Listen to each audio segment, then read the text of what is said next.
Hello, hello, everybody. Welcome in, welcome in. My name is Todd. Glad you could be here. This is the reaction stream. It is Monday. I hope you had a great weekend. What's up, Witch? Welcome in. Glad you're all here, whether you're watching live, whether you're watching later. I'm glad you're here. What's up, Moon Carrot? Hunter, what's going on? Welcome in, everybody. We have an amazing stream for you here. Amazing member requested videos, as always. We'll go through that lineup very quickly.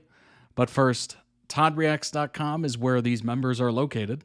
If you would like to join them, you certainly can. Episode tiers, season tiers, series tiers. All of them are video requesting tiers. Go ahead and check those out. Winter collection of merch available for a limited time only. Ships worldwide, 15% off for members, all that good stuff. And of course, if you're watching at a later date via YouTube, go ahead and hit that subscribe button. There's that word. Over 14,000, there's the number. Over 14,800 of you have already done so. I appreciate it greatly. Over 1,200 videos in the backlog. So there's a lot to catch up on if you're new. If you're new, you have a lot to catch up on. If you're looking for a little shortcut, there is a bunch of playlists available that you can check out. If you're looking for something specific, chances are you'll find it. And if you don't see a playlist and you want one, just hit me up in the Discord and I will be happy to make it for you. All that good stuff. And of course, as I literally just mentioned, the Discord is available free for everybody to join. Let's try to get everybody in there. We do have a monthly Discord stream that goes directly to the Discord. So as long as you're a part of the Discord, you are invited. It's a lot of fun. We just did ours last weekend for the month of May. So you might have missed that one, but you don't want to miss June. So join us in there. Friends have been made, all that good stuff. Lots of fandom channels for you to hang out and join, and lots of amazing community channels as well, so you can get to know each other. So join us in there. Excited to meet Dill. Yes, Dill Howlter. Very excited to meet Dill. Sadly can't stay for long. Excited to watch later. Absolutely. I will try to get it on YouTube as quickly as humanly possible. Sometimes there's some wrinkles in there, but I try to be as quickly as humanly possible. Dill indeed. Oh my gosh. Every time I say Dill, it's like pickles. Dill pickles? No. Dill Howlter. Get it right. All right. Let's go ahead and go over the lineup. That's what we do next. It is a Monday. My brain is not fully functioning yet. But we're going to start off with 911, Buck and Tommy. A nice little compilation there. And then after that, we have Summer Night, White Loon, a.k.a. Dunk Fuin. So that'll be very interesting. A little compilation.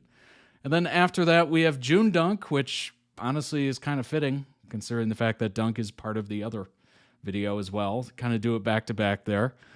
And then we have a thing called, and look, Twitch, YouTube.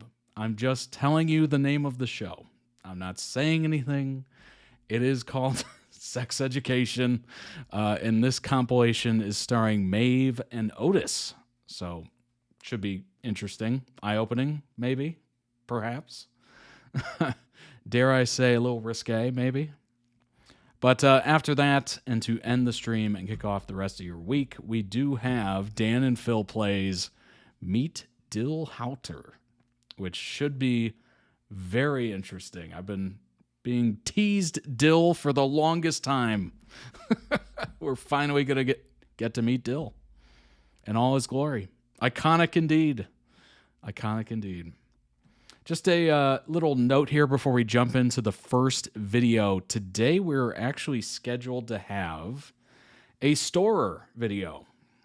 And I won't go into details because honestly it's pretty heinous. But yeah, we're not going to be reacting to STORROR for a little bit of a period, I'm assuming. One of the members was caught making and distributing and possessing some really heinous material. I'm sure you can fill in the gap there. And STORROR posted about it and how they didn't actually know that it was happening, which honestly, we kind of have to believe them unless, you know, it's proven otherwise. But, you know, you don't want to tarnish people that might be totally, you know, in the dark about all that. So going forward, as long as everything checks out and that person is no longer part of the content, we will continue to react to STORROR if it gets requested. Shout out to the person, the member, ToddReacts.com member, that actually requested, and there was a bunch, I think there was 4 future STORROR videos, all including that person. And shout out to them. They actually said, hey, could you please remove these, please? I don't want these reacted to knowing what's happening, and absolutely removed them. So I actually gave back the credits that those videos took up.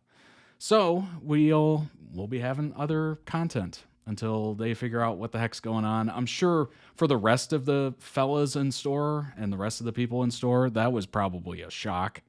It kind of reminds me of the, obviously a very different circumstance, but it kind of reminds me of the Try Guys drama that happened a couple of years ago at this point, where it's like a bomb going off in the group, and you're just like, what do we do now? You know, like what have we been building here? And it just kind of, I'm assuming, just sent a shockwave through everybody involved, which if they're innocent and they didn't really know anything and it just kind of took them by surprise, I feel terrible for them. Terrible. Oh, it's a terrible thing to go through. You never quite know what people are doing behind closed doors. That's just an unfortunate reality, especially with fandoms and stuff like that, or groups that you enjoy, or channels, or whatever. This could happen at any moment, unfortunately. It's just an unfortunate way of the world, I suppose.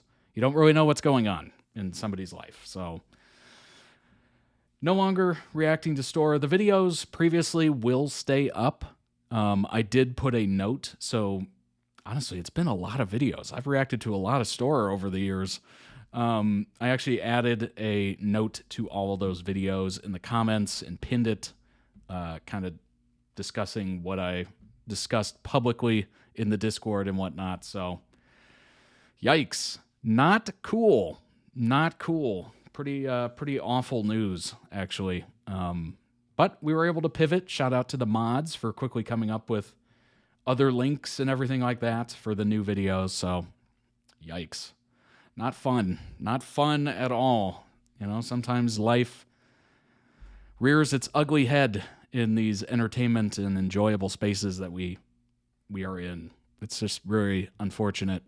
But let's go ahead and jump into the first one. Sorry, that's kind of a downer.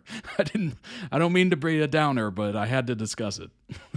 Oh my gosh. How do you transition out of that? Let's just jump into a video.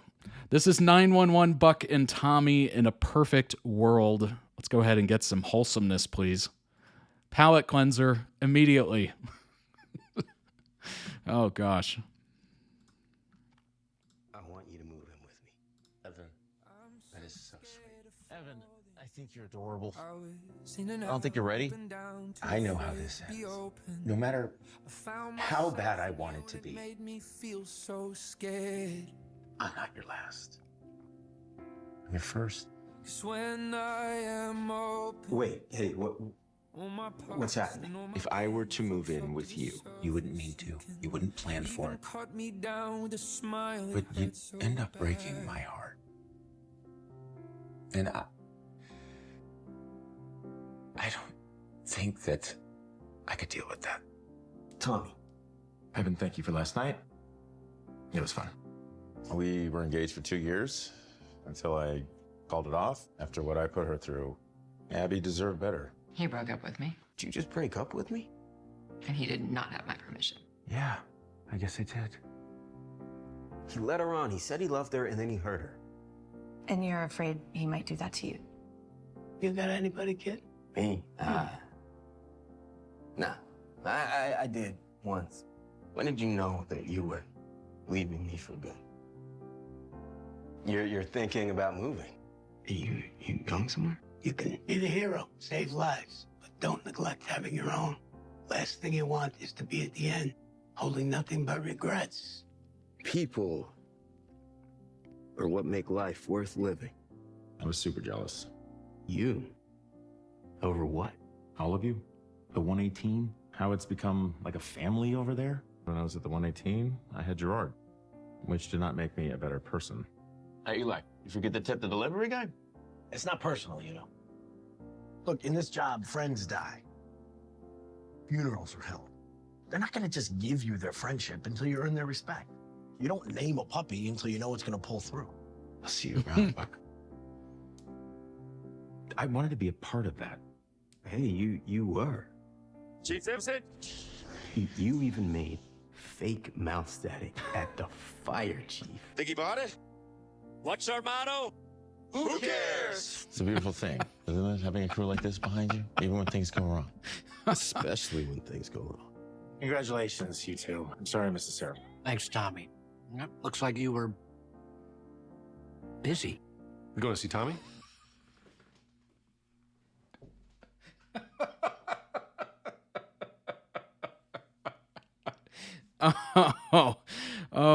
That's we hilarious. haven't really talked about him. What's there to talk about? Tommy's good people. It's good for you. Hey, Thanks for agreeing to meet me. Thank you. Do this for me. Of course. I came as soon as my shift ended. Thanks for coming. And the truth is, I don't know what I'm ready for. All right. You guys have a great night. Yeah. You too, bro. One of the reasons that I am so comfortable with you is because you're so comfortable with you. Maybe you're more of a Team Jacob kind of guy. I don't even know what that means. He's insinuating that you're gay. It wasn't always that way, but I am ready for something. And I think maybe that something could be with you. Don't walk away from something before you even know what it is. What are you doing on Saturday? You want to try again. Okay. So that was okay. Every day is the best day ever. Is that really love? I'm doing it for Chimney. Saving someone's life and then dating them never turns out the way you expect it to. You called your boyfriend? Ex-boyfriend. And for you. Shouldn't it be when you're at your worst, they're at their worst, you have every reason to give up and you still decide you want to try again? You're not scared I'm gonna break your heart anymore. Not as much. Now the competition's out of the way. Wait, Eddie? You're living in the guy's house. I'm living in Eddie's old house, therefore I must be in love with him? Are you? In love with Eddie? You know, I don't have to want to sleep with everyone I have feelings for, and I don't have to have feelings for everyone I sleep with. Got it. Whoa, It wouldn't be so crazy. except that I'm not. Trying to get your attention has been kind of exhausting. Doth protest attention? too much. Okay, listen, this is my first date with a dude, but I'm not weirded out. Then I guess it's just me that makes you nervous. Do you love him? So, tell me more about the hot pilot. Do you think about him when he's not around? Kinda can't stop thinking about it. You know, I've been fighting the urge to call you for months. No way. Is his happiness at least as important to you as yours? Are his concerns your concerns? Do you care for him? Stop picking. Safe. You okay? My relationship with Abby was the most transformative of my life. Until now. Sorry, I'm late. We only ever wanted to go together. It's love. So I can only hope to find something that good. You don't find it, son. You make it. All I'm saying is, why be apart when we can be together? Could you see a future there? I could. It's love. Great edit. Whoa. Whoa. Nice song choice. Very subdued. Not too like overpowering, but just enough. Excellently done. A link down below in the YouTube video description for the original video. Go throw it some much deserved love. Also check out their channel. They might have other videos that might interest you, of course. Let's go ahead and bring up some information on Buck and Tommy. Do they have a ship name? Tevin. Tevin. between Evan and Tommy. I don't know why I was initially like, oh, Buck and Tommy. It could be like Bommy or Tuck. Oh my gosh. I completely forgot his real name is Evan. That's hilarious. All right, here we go. Romantic relationship between Evan and Tommy, aka Buck and Tommy. First meet when he, Hen, Chimney, and Eddie need an LAFD helicopter to help with Bobby and Athena's rescue. Tommy covers for them and pilots the helicopter. Following the rescue, Buck visits Tommy at the harbor station. Tommy gives him a tour of the station and the Air Operations 1. Tommy asks Buck if he's thinking of changing things up, and Buck tells Tommy the helicopter rescue was the most fun he's had since being struck by lightning. After Tommy offers to give Buck flying lessons, Buck invites Tommy for a beer, but then Eddie arrives to go with Tommy to watch a fight in Vegas. When Buck realizes how much Tommy and Eddie are hanging out and how well they're getting along, he grows jealous. Even though Buck hates basketball, he invites Chimney to go to the same pickup game that Eddie and Tommy are going to during the pickup game. Buck grows increasingly frustrated watching Eddie and Tommy play together, and in a burst of frustration, shoves Eddie too hard, injuring him. Buck offers to take Eddie to urgent care, but Tommy takes Eddie instead. Yikes. Jealousy is a pretty gross thing. Yikes. Tommy shows up at Buck's apartment to tell him he didn't mean to cause bad blood. As they talk, they move closer to one another. After Buck tells Tommy he was trying to get Tommy's attention, Tommy kisses him. After they kiss, Tommy asks Buck if kissing him was okay. When Buck says it was, Tommy asks Buck out on a date. Buck says yes.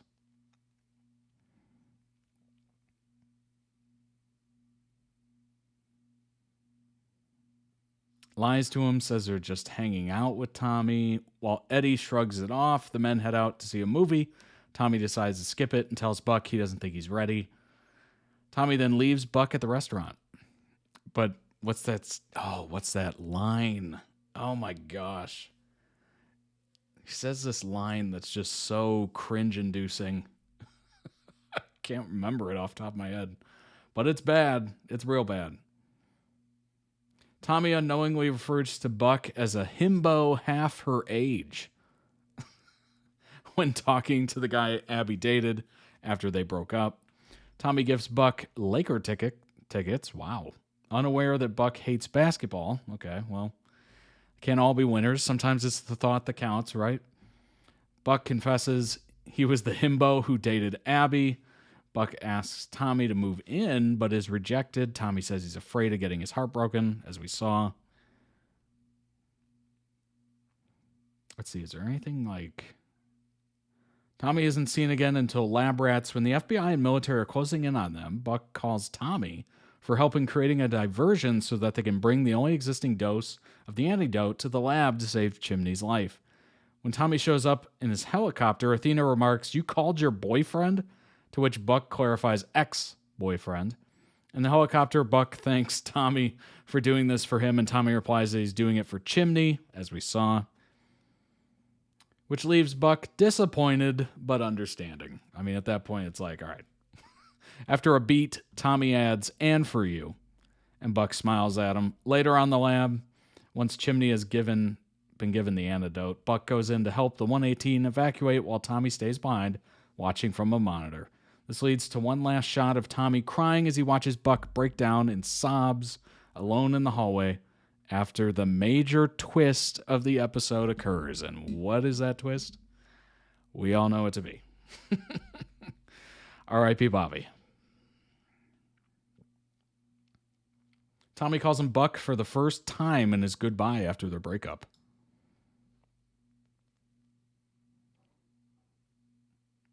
They both dated Abby. Relationship lasted 6 months.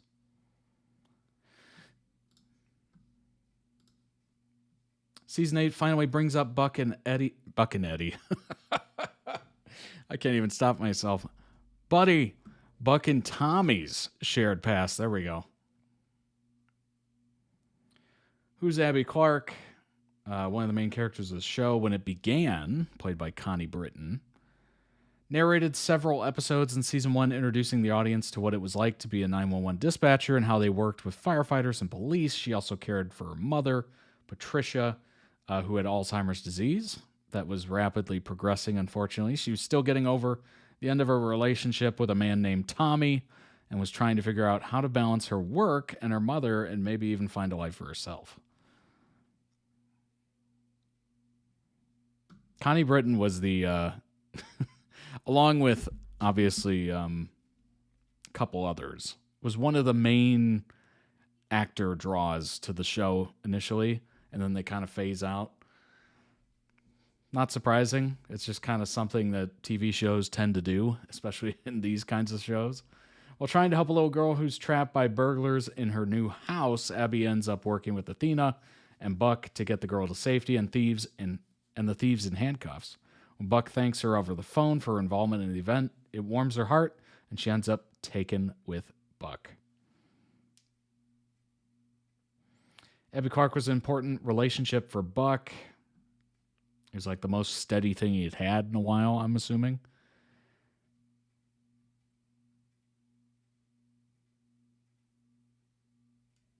The relationship seemed to hit snag after snag, but they kept going, with Abby learning how to let him in and Buck learning how to support someone whose life looked very different from his own. It pushed Buck to focus on someone other than himself in a relationship, which was new for him. When Abby's mother died at the end of season 1, episode 9, Trapped, things started to change for them.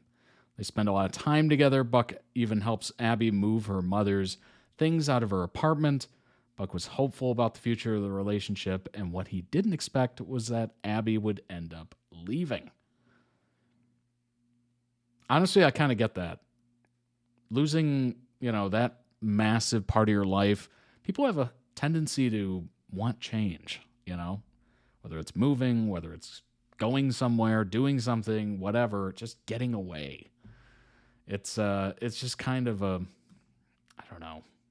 It's just something that we all seem to have somewhere in us to just get me out of here. It's just is what it is. I'm sure you felt it about something in your life. Tommy's revelation changed things for Buck. Began dating in season 7, episode 5, You Don't Know Me, and the relationship was Buck's first relationship with a man. First date was rough. When Buck's best friend Eddie happened to come into the same restaurant with his girlfriend, Buck pretended he and Tommy were just hanging out with the bros. But Buck won Tommy over with a coffee date, and they revealed the relationship to Buck's family and colleagues at Maddie and Chimney's wedding.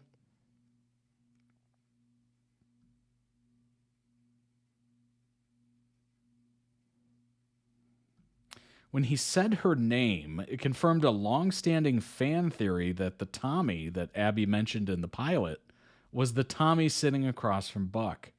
For Buck, learning that Tommy had not only been engaged to a woman but that woman was literally the same Abby who had been such a profound impact on Buck. That's got to be mind-blowing, right? He was as surprised as anyone might be that they had a shared ex, but bigger than that, he became concerned that Tommy might not be who he thought he was. Tommy had known he was gay while he was with Abby, but had been trying to suppress those feelings. Buck couldn't fathom doing something like that, but when he talked with his sister Maddie, the 911 dispatcher after Abby, he was reminded that he and Tommy grew up in different generations. Josh talked about it as pre-Glee and post-Glee. Shout out to Glee.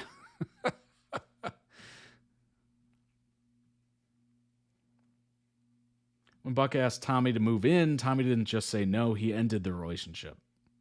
While some fans feel it was an overreaction, he could have just said no. That's available. Or even not yet, it will likely prove to be good for Buck. Interesting. Very, very interesting. What's up, Jack? Welcome in. The Firefighter Guys. Indeed. Firefighter Gays. I mean, there is so much legitimate foreshadowing in the writing that Buck has feelings for Eddie. I mean, it just kind of makes sense, doesn't it? It seems like it's pushing that way so fast and like quickly. But the mustache Eddie was rocking as a first responder for a season. No white passing man in media has that unless they're into man. Oh my God. Mustache Eddie was rocking as a first responder for a season. Don't a lot of firefighters or a lot of cops have mustaches? I think I saw in a video that, oh gosh, I think I saw in a video that they have mustache, or they did have mustaches, certainly in the earlier days, so they could actually like, it was like a barrier for their masks or whatever. They used to just go around their mouth exclusively. And so, oh, it's gross. It's really gross. And I don't even want to say this, but it would catch mucus and snot and stuff like that, and it would go around their mouth, which is just horrendous to think about. But apparently that's what it was. In media, though, key element here, handlebar mustache is a whistleblower. I don't even know if that's true. I have no idea if that's true. I've seen bikers with handlebar mustaches on that. What was that show called? Darn. Oh my, Sons of Anarchy. Lots of handlebars there. It is the first video, indeed. All right, Buck and Tommy relationship. Tommy making breakfast when Buck was injured was such a sweet moment. He made avocado toast and coffee for Buck, piling everything on a tray and bringing it to him. There's simple things earlier, too, that I think get dismissed. Simple gestures like adjusting Buck's pillow, putting ice on his shoulder. What really stood out to me was Tommy waking up early to make breakfast for him. This speaks volumes about how comfortable Tommy was in the relationship and highlights that Buck, who always had to beg for his parents' love, is finally being cared for. Additionally, Tommy going to the pseudo-funeral with Buck, showing that he's willing to go along with Buck's brand of chaos even if he doesn't believe. This showed me that Tommy cares about Buck. I want to see more of them together, says this person. I adore the relationship. Tommy post without downvotes and negativity. What's going on? Anyway, let's see what the clarity in episode 6 involves. Everyone seems to have an idea. I'm sure the fan theories were going crazy. Thought it was very telling that the episode ended with Tommy having the last word. Edit to the cameras, no less. Relationship seems very adult, which I love. Buck had a lot of suck in his life. Yeah, kind of seems like it. I just want him to be happy. I love that he has Tommy to take care of him and support him in his goofiness. Obviously, these are dated posts that they weren't exactly talking about.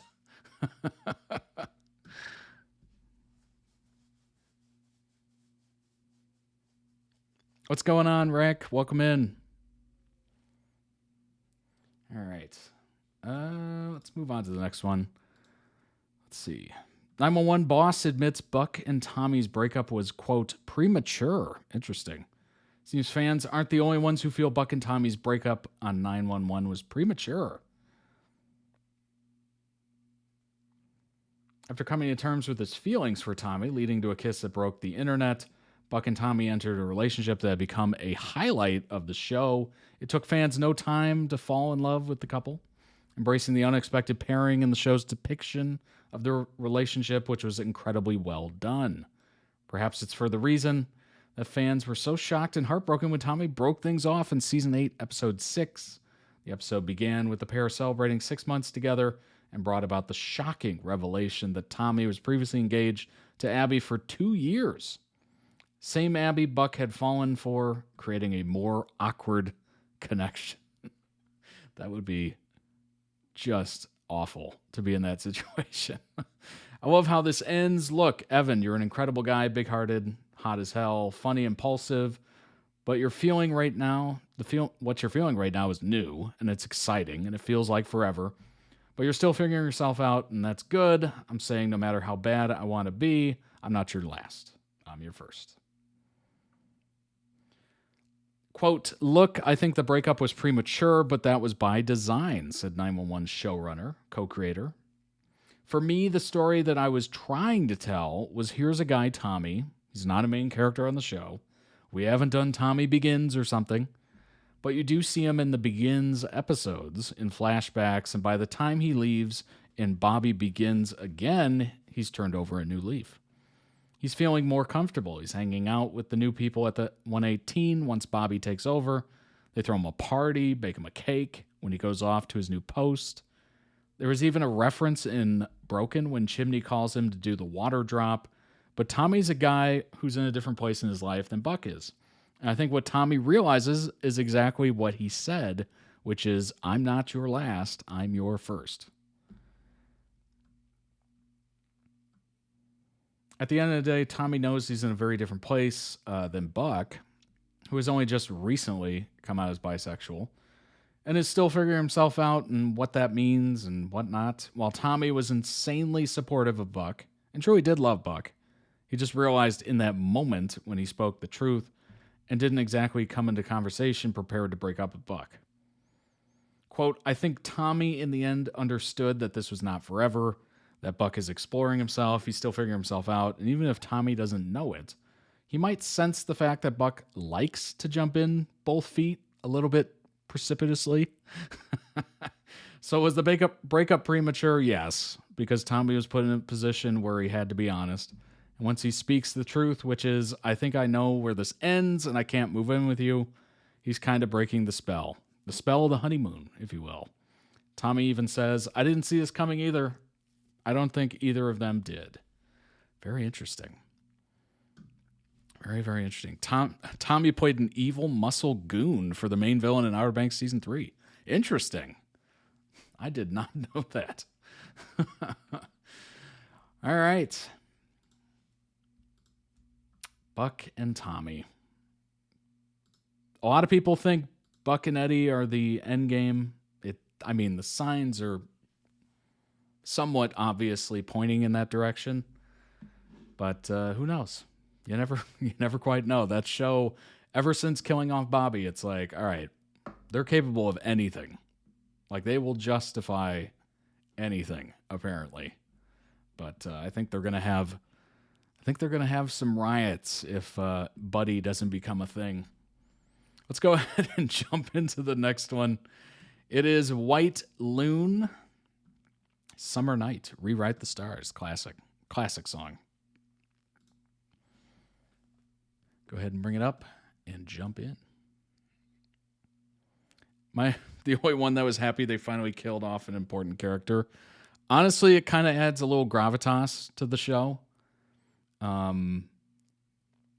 As devastating as it can be, I actually think, post Game of Thrones, it kind of, I don't know, it makes the show a little more interesting. Like you can't be too fond of any one person because you might lose them.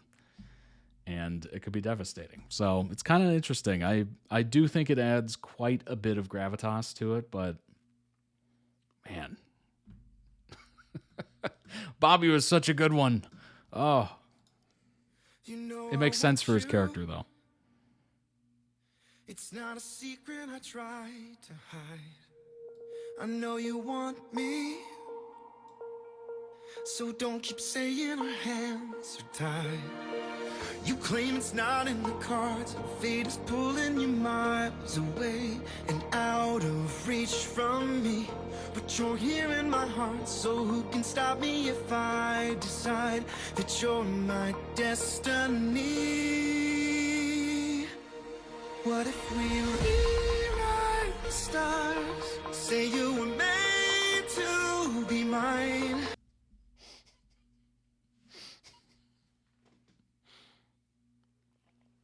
I'm sorry. Just listening to this song and just seeing them in face masks, sitting in their pajamas, watching TV is such a weird juxtaposition. Usually you're hearing this song and it's over these really whimsical, the camera's going in circles and And it's like a big moment. It's a huge romantic moment. And then you just have these two just chilling. Stars say you were made to be mine. Nothing could keep It was so us jarring. apart. You'd be the one I was meant to find. It's up to you, and it's up to me. No one can say what we get to be. So why don't we Still think Dunk and Gwen look like siblings, so this ship is so weird to me. could be ours tonight? That's funny.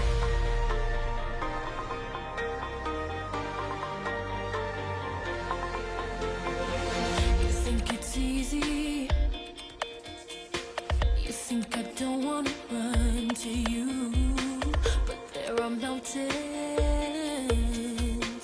and there are doors that we can't walk through. This is one of those ghost ships, I right? know you're wondering why, because we're able to be Well, obviously, just you, me. It's not June Dunk. These walls, but when we go outside, you're gonna wake up and see that it was hopeless after all. No one can rewrite the Summer Night. stars. Yes. How can you say you're mine?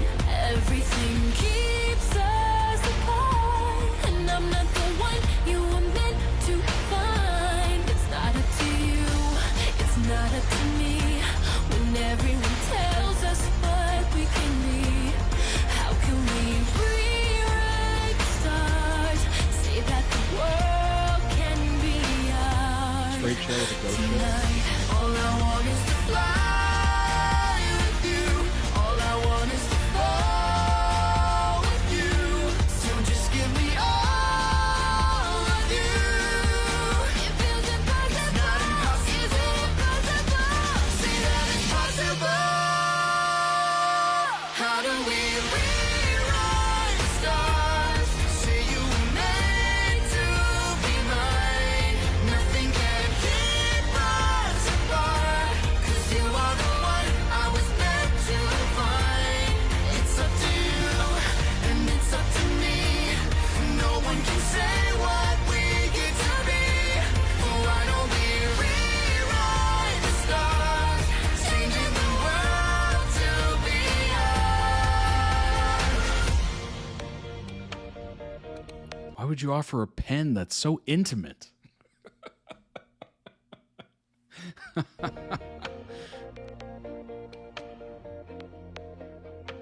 You know I want you. It's not a secret I tried to hide, but I can't have you. We're bound to break and my hands are tied. Ooh. Ooh. I help Star, not you. Jeez. Link down below in the YouTube video description for the original video. Go throw it some much deserved love. Also check out their channel. They might have other edits that might interest you. Let's pull up some information on this. Boy, this first Reddit post. Still waiting for the White Loon endgame. You might still be waiting. You might still be waiting. You know I want you. It's not a secret I tried to hide. If they actually took the I know risk, you want me. it would be endgame with the season 2. So don't keep saying our hands are tied. You claim it's not in the cards, and fate is pulling you. Okay, but side note, Dunk looks so damn gorgeous. This is a quote. More beautiful and pretty and gorgeous. Everything from the makeup to the stills and the camera angles and lighting. He looks so pretty. More so than the female leads for me. We as people, Dunk stans, do not talk enough about White and how perfectly he was framed around Dunk. Summer Night was everything. This is the second post today for Summer Night that I've come across today. Currently watching Peaceful Property, 2 episodes left. Guess it's my next watch.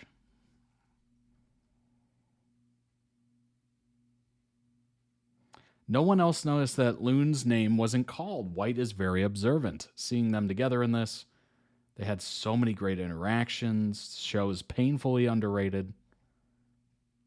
My favorite Dunk character to date. Totally was expecting that White would come out as bi at some point during this series, or at least accept the fact that even if he didn't like guys, he was into Loon. With how volatile the relationship between Loon and Star was, I expect to eventually break up amicably, and Loon and White finally would experiment. Part of me was hoping at the end of the series Jung would pop up or something.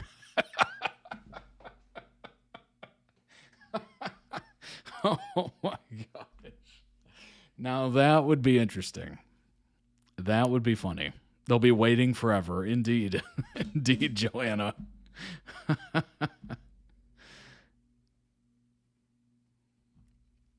I think queer fandom content helped me realize my own bisexual and non-binary identity. Cool. Obviously, that's a compliment towards them. GMMTV, if you can hear me, if they do a season 2, they have to at least kiss. Just forcing them together. Didn't finish the show, but I thought he was with that girl, not with Dunk. I'm confused. Well, okay. If you didn't finish the show, or at least get far enough into the show that you know any of this, I can't help you. About Fuin Dunk, Dunk Fuin in Summer Night. This side disagree with this position.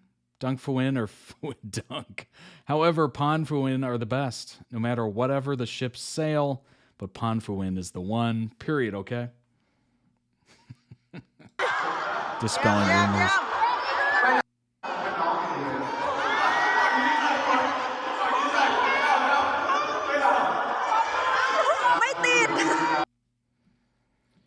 Dunk Fuin versus Dunk Pond. Jung made his choice. Dunk Fuin. Dunk Fuin ได้ Dunk Fuin แอบฟินอยู่ตา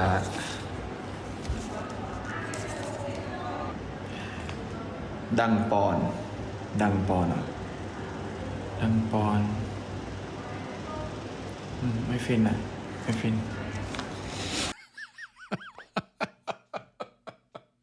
I love how getting Jung's opinion on this is like asking an expert. I love how he thought about it there for a second. He looked at him, he looked out into space, he thought about the pairing, and he said, nope, just doesn't fit. Doesn't work as well, honestly. Like he legitimately gave it not enjoyable.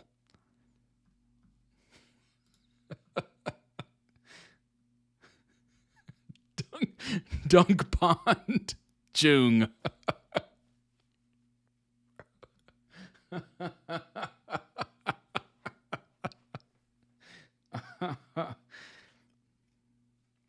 Why hasn't anyone asked about Pond Jung?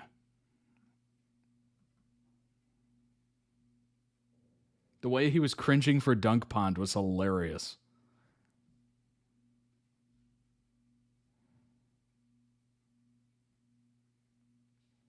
That's so funny.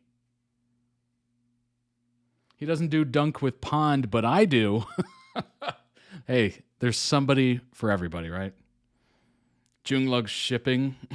Anyone see him reposting Off Gun recently? Oh my gosh.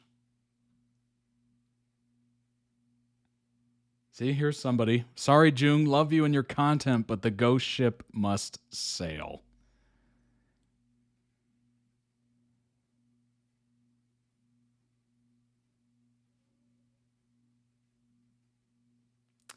Jung Fuin in Japan is what made me board the ghost ship. It was this very moment when Fuin put his leg beside Jung and Jung's reaction to that move.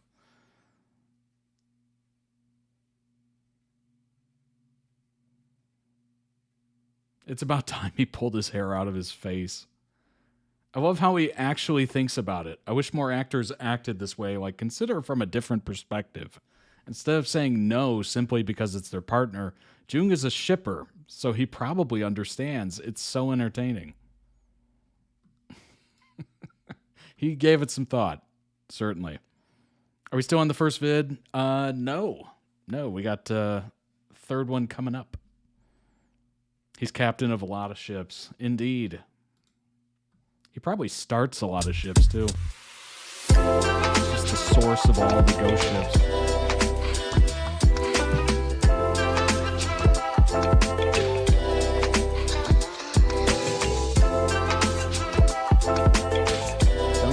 Win and Parn for Paz.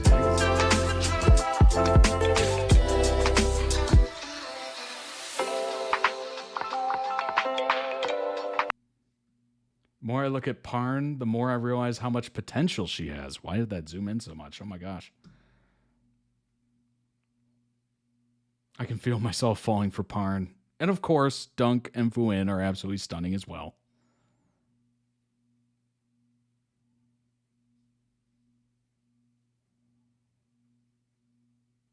They put dried flowers in his hair. Good observation.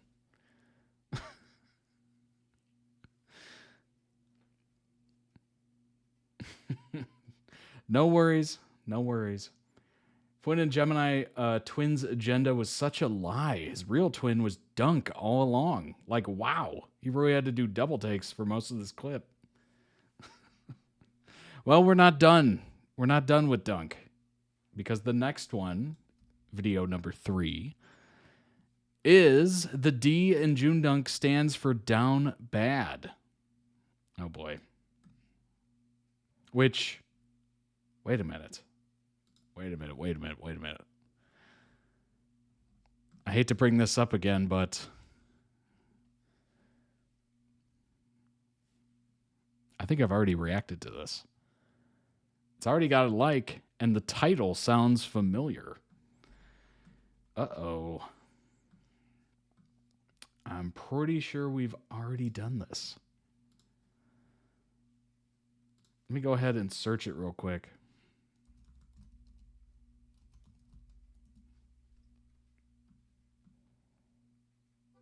What's a good way to search this? You know what? Let me go ahead and do this really quick. If I see a like, that's kind of a hat tip to the fact that I've probably already reacted to it. Let's go ahead. No, you're fine. You're fine. All right. Let me quick search this. And then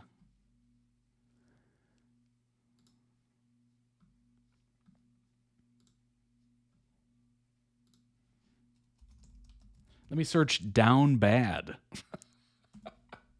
That seems like a good one.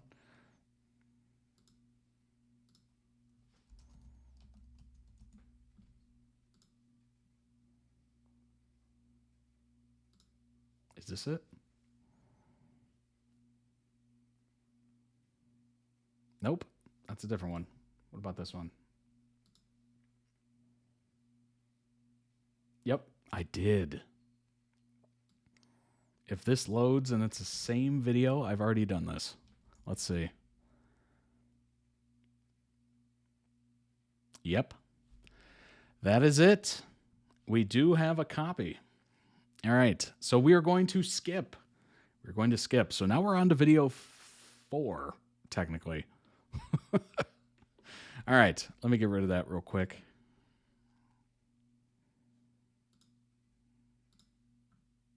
It's difficult. I get it. If you're requesting videos, it's extremely difficult because at this point there's been, I don't even know how many, like 1,800, 1,500, 1,600 videos. It's been a lot. So it is extremely difficult. I've done so many June Dunk videos. Very true. Very true. I had to search for the description of Down Bad. And hopefully I included that in the link, and I did, thankfully. But usually if there's a like on the video already, because this is like a separate profile, bad news. All right. We are moving on to what's entitled Sex Education. Again, Twitch, YouTube. I'm not saying that. That's just the title of the show. It's completely harmless. All right, let's go ahead and load that up. There we go. This is Maeve and Otis. Come Back, Be Here. 3 seasons of slow burn, and this is the ending they got. I deserved to see them happy together, and yet the last season had only a few of their scenes, and they argued in most of them. Oof, yikes. That is a ship that literally burned and sunk. Oh my gosh. They then decided to stay away, but it didn't make any sense since they could easily get back together in a few months, especially since they both clearly couldn't live without each other. I choose to believe that's what they did. This must be Endgame. Oh boy. There's someone called Maeve. I think I'm going back to America. I have to go. Are you saying you don't know if you would come back? She's really important to me. Worst thing I've ever I said. don't The really title of the understand show. anything about love. I think she's my person. Yeah, more about us. We could still make it work, though. I don't know that we could. I would feel like I'm holding you back. Should we both know that? It would be too hard. But love isn't about grand gestures or Don't go, actually. Please. the moon and the stars. It's just dumb luck. We grew apart. I don't want to lose you again. I don't want to lose you, Otis. And sometimes you meet someone who feels the same way. And I miss you. A lot. Yeah, I miss you too. I've missed you. I missed you. Hot chocolate. Nice t-shirt. I mean, there's 7 billion people on the planet. I know one of them. She is in love with a boy, then. Nothing feels right when you're not. She's gonna climb up on a moon for you. She's just too afraid to tell him how she feels, which is stupid because he clearly loves her back. There was this moment last time where I thought maybe you liked me, and I liked you back. And I got scared, so I didn't tell you how I felt. I think you should tell him how you feel. What have you got to lose? You did like me. Yes, of course I did. What did it say? Otis? Voicemail. Maeve? I was so caught up in trying to do the right thing. I lost track of what that actually is.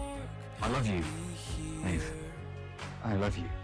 I love you. And it's you. It's always been you. I love you. Dear Otis, Maeve. you have the rare ability to make people feel truly seen, and you did the same for me. You saw something in me when no one else did. It was this and your relentless optimism about human beings that gave me the courage to start opening myself up to other people. I was just this invisible guy in the corner, and I thought I liked being that way. Then I met you, and I figured out I'm actually good at something. For the first time in my life, I didn't feel alone. Okay. So this is goodbye. No. I'm gonna close my eyes. Don't think I can watch you go. Let's see you soon. Bye, Otis. Meeting you cracked my heart open, and now it's forever changed. And because of that, I will carry part of you with me wherever I go. Oh, man. Oh, that's brutal. I don't know exactly the specifics as to why she needed to leave. I don't think I saw it in there. I was looking for it. But, jeez. Yeah, I've seen him before. What is he from? Who's this actor? It's, I've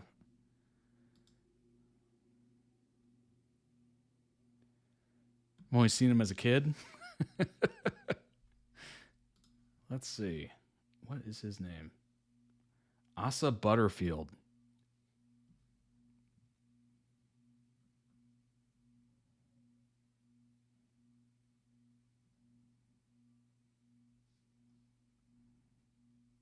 Oh, Your Christmas or Mine. I saw him in that. It was like a Christmas movie on Prime Video, I want to say.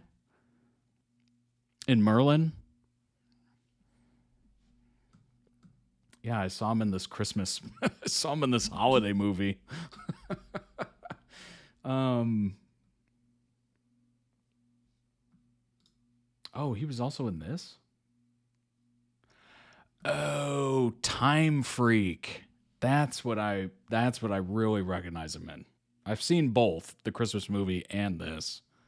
But Time Freak is one that I definitely saw and witnessed him in. Boy in the Striped Pajamas, Nanny McPhee. Link down below in. That was a great edit, by the way. Good song choice as well. Unfortunately, you didn't get your endgame, but man, it's very often we don't, unfortunately. Link down below in the YouTube video description for the original video. Go throw it some much-deserved love. Also, check out their channel. They might have other videos that might interest you, of course. But this is the one where I remember him in. He's on the left here. Time Freak. Interesting movie. Very strange. Dumped by his girlfriend, a young physics genius travels back in time to change the past and win her heart again. Whimsical rom-com that's a little bit Hot Tub Time Machine and a little bit Eternal Sunshine of the Spotless Mind. Sophie Turner is in there.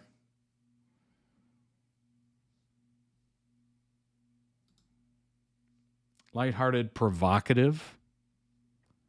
Some would say almost manipulative. Otis and Maeve. Otis, I liked you. I really liked you. I effing turned myself inside out liking you. And Maeve said, you liked me? And Otis said, yes, of course I did. Oh, man.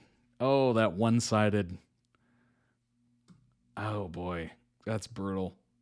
Started in episode 1 when they helped Adam Groff when he took an excessive amount of Viagra.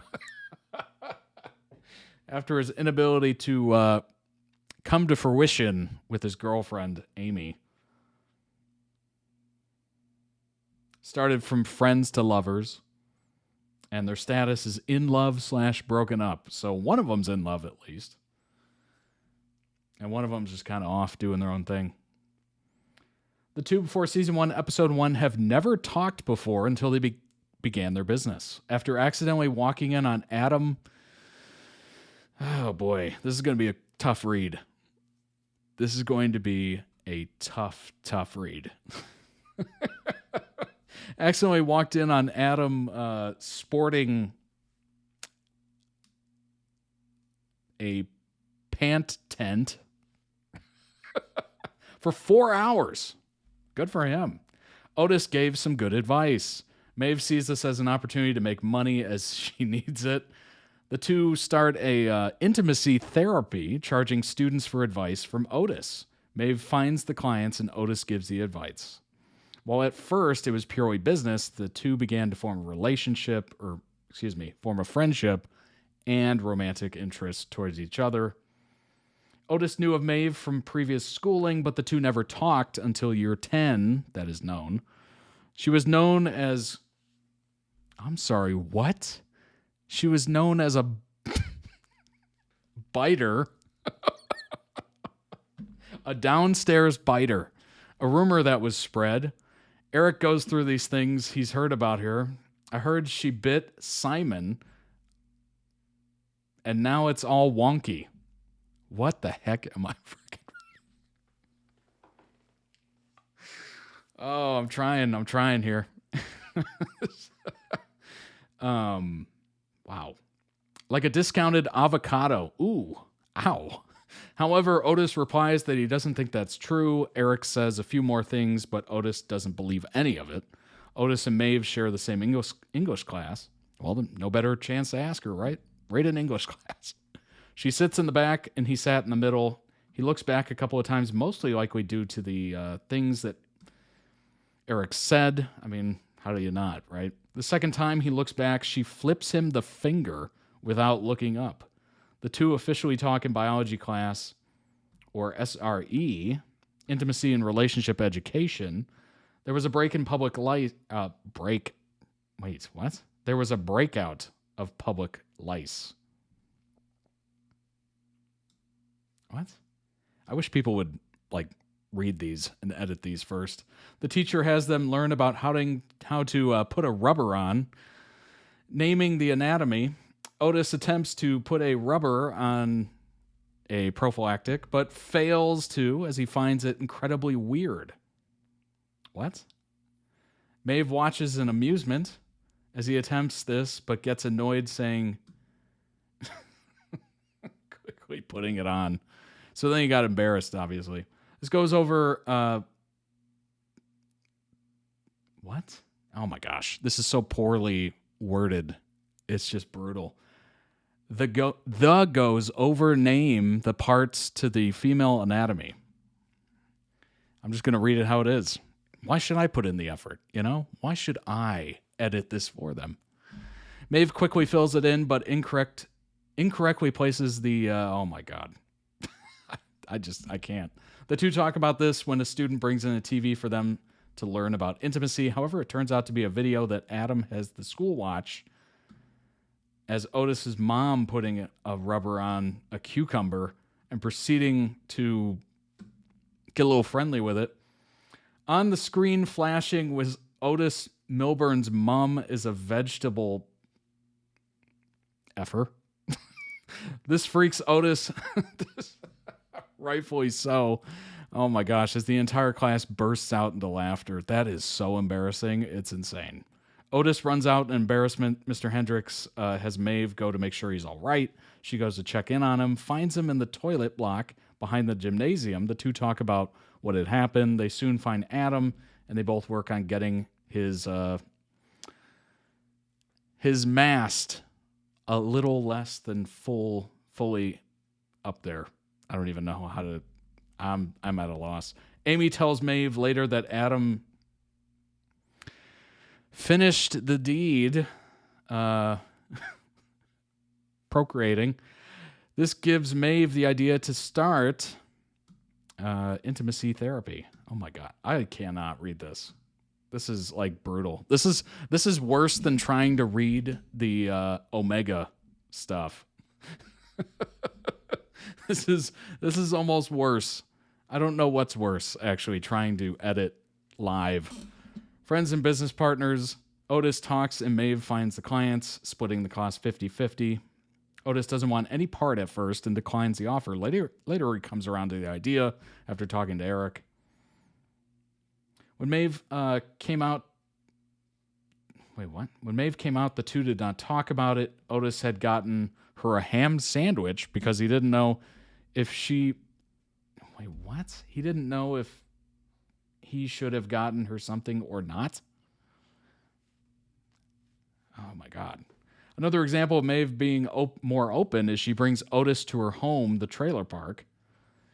It is assumed that Amy was the only person who actually knew where Maeve lived. Maeve never wanted Jackson to drive her home when they were just FWBs, friends with benefits. Meanwhile, she's only known Otis a few days, and she shows him one of her most vulnerable places, aka, where she lives, which she's sensitive about. Two after that day, start to move closer, friendship and romantic-wise. Throughout the day and possible weeks, the two take photos of drawings of anything. Oh boy. I think I'm kind of done reading this. This is just brutal. This is absolutely brutal. Otis to Maeve. It was never about the clinic. I did the clinic to be close to you. And then you made me realize I'm good at something and I like helping people. And I thought you ignored my message and it crushed my heart. I stopped doing the clinic because it reminded me of you. It sucked because I want to help people. And I know this is only about money for you, but let's just be a team again, please. Because if I can't be with you romantically, I still want to see you every day. Nothing feels right when you're not around. Oh, man. Ooh. Ooh, wee. Oh. Oh, that's brutal. Oh my gosh. That's that unrequited love. Oof. Cringe. Cringe. I feel terrible for everybody involved because it's awkward. It's hurtful. It's just brutal. Part of me is just like, all right, if you really, really love this other person and they're just in it for the money, they don't really like you like that, or maybe they moved on or something like that, seeing them every day is just going to hurt. Like constantly. It's going to be a constant reminder. Not only the clinic, yes, he's acknowledging is a reminder of her. Seeing her every day is going to be way worse. Way worse. I don't know. Maybe I'm not evolved enough to be able to handle being around somebody I used to think highly of or romantically of or whatever, or crush, something like that. Like, I'm very much in the camp of like, leave me alone. Don't be anywhere near me. I don't even want to, like, just the thought of you or the sight of you is enough to make me like mad. Just like, get away from me. I don't know. I know some people are able to kind of flip a switch and it just like, you know, hang out. Oh, it's like old friends again. Never me. Never me. Get away from me. I don't want your name to even cross anywhere near me. Spoilers like the plague, but if you like teen dramas, you'll like me later. We Were Liars. Interesting. I think I've reacted to We Were Liars a couple times.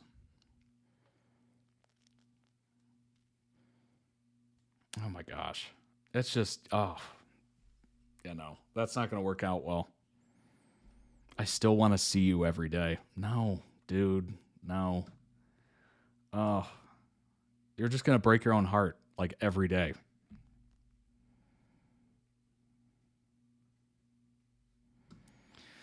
Oh boy. Sex Education's Maeve and Otis's relationship timeline.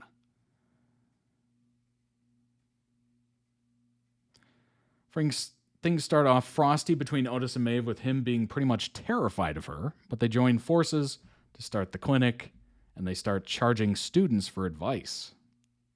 I mean, that's pretty impressive. If you can go to a free school and also charge your fellow students, I mean, that's pretty impressive. You're making money while you're also being educated. Amazing. I had a crush on someone when I was 12, and he asked me out. I rejected him for some reason, anxiety, I don't know. Then I was stuck, sat next to him in class in most lessons. Oh my gosh, until I was 16. Almost threw up on him once too. Oh my gosh, that's brutal. Oh geez. Oh my gosh.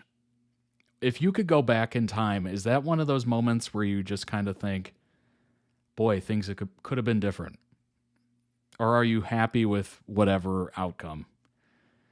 Because I think those are the moments that I think back on and I'm just like, if I was a little bit more, I don't know, cerebral, aware, not clueless, I could have had a totally different experience. I used to think about it a lot, but now I'm like, things probably would have ended the same way anyway. True. That is a good point. Usually, very often, those young loves do not amount to anything other than experiences, I guess. Which is good. You know, experience is good, but I don't know. I think the less heartbreak we go through, probably the better. You know, it's just a little theory I have of like, yeah, let's try to minimize those because that seems like damaging in some way to the psyche or whatever. But, you know, hey, maybe you dodged a bullet on that one. You know, it could have ended ugly, could have been terrible, you know, and not to mention crushes. Let's be really honest here. If you have a crush on somebody you've never talked to, the odds of them not being what you envision is extremely high. Extremely high. You've built up this image. It's like this whirlwind. They're like the it. You know, you can't think of anything past them. And then you actually meet them and you're like, well, I was wrong. Oh, wow, I was wrong.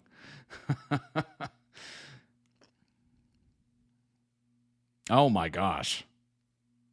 That's rough on the couch. That's rough. Lessons are there to better us. Indeed. Indeed.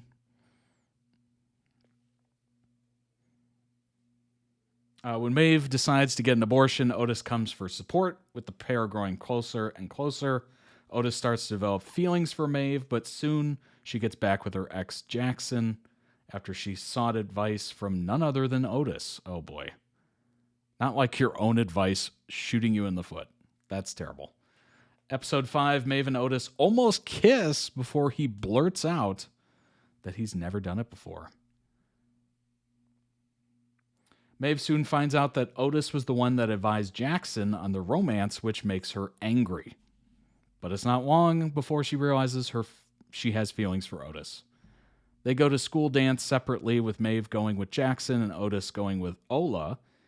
And after almost being expelled from school, Maeve decides to tell Otis she likes him. Before she has a chance, she sees Otis and Ola kissing, and she walks away, realizing it's too late. Season 2. I should have read this. This is so much easier to write. Or so much easier to read. Oh my gosh. I was down in the trenches on that first article.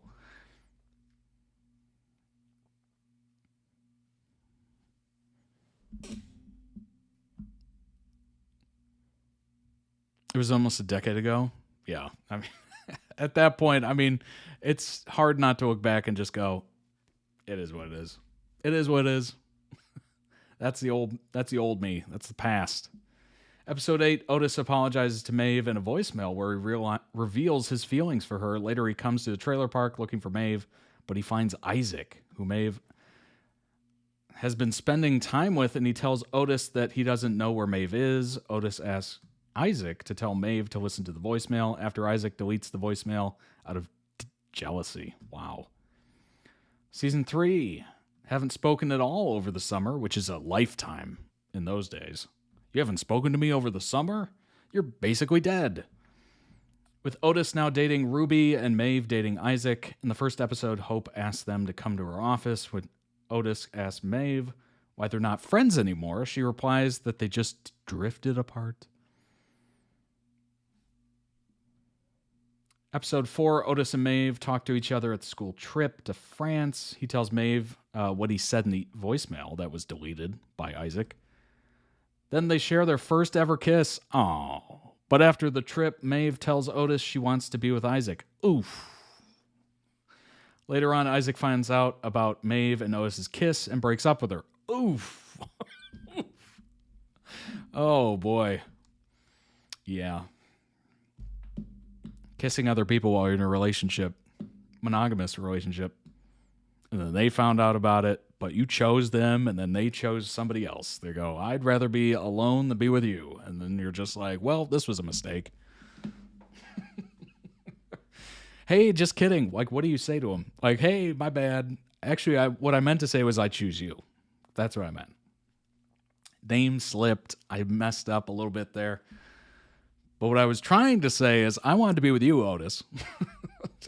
In Anna's back garden, Maeve and Otis have an emotional talk where they admit the clinic was never about the money, but about being together, and they kiss. Wait, what? Erin gives Maeve her money, encourages her to go to America, but she doesn't want to as she's finally getting to be with Otis. But in the end, Maeve finally decides to leave and says goodbye to Otis. Season 4. Long distance relationship. Oh boy. Oh boy. Things are looking a bit rocky. Communication proving challenging. And a bit of a mishap from Otis over a nude. Maeve then returns. I wonder what the context of that is.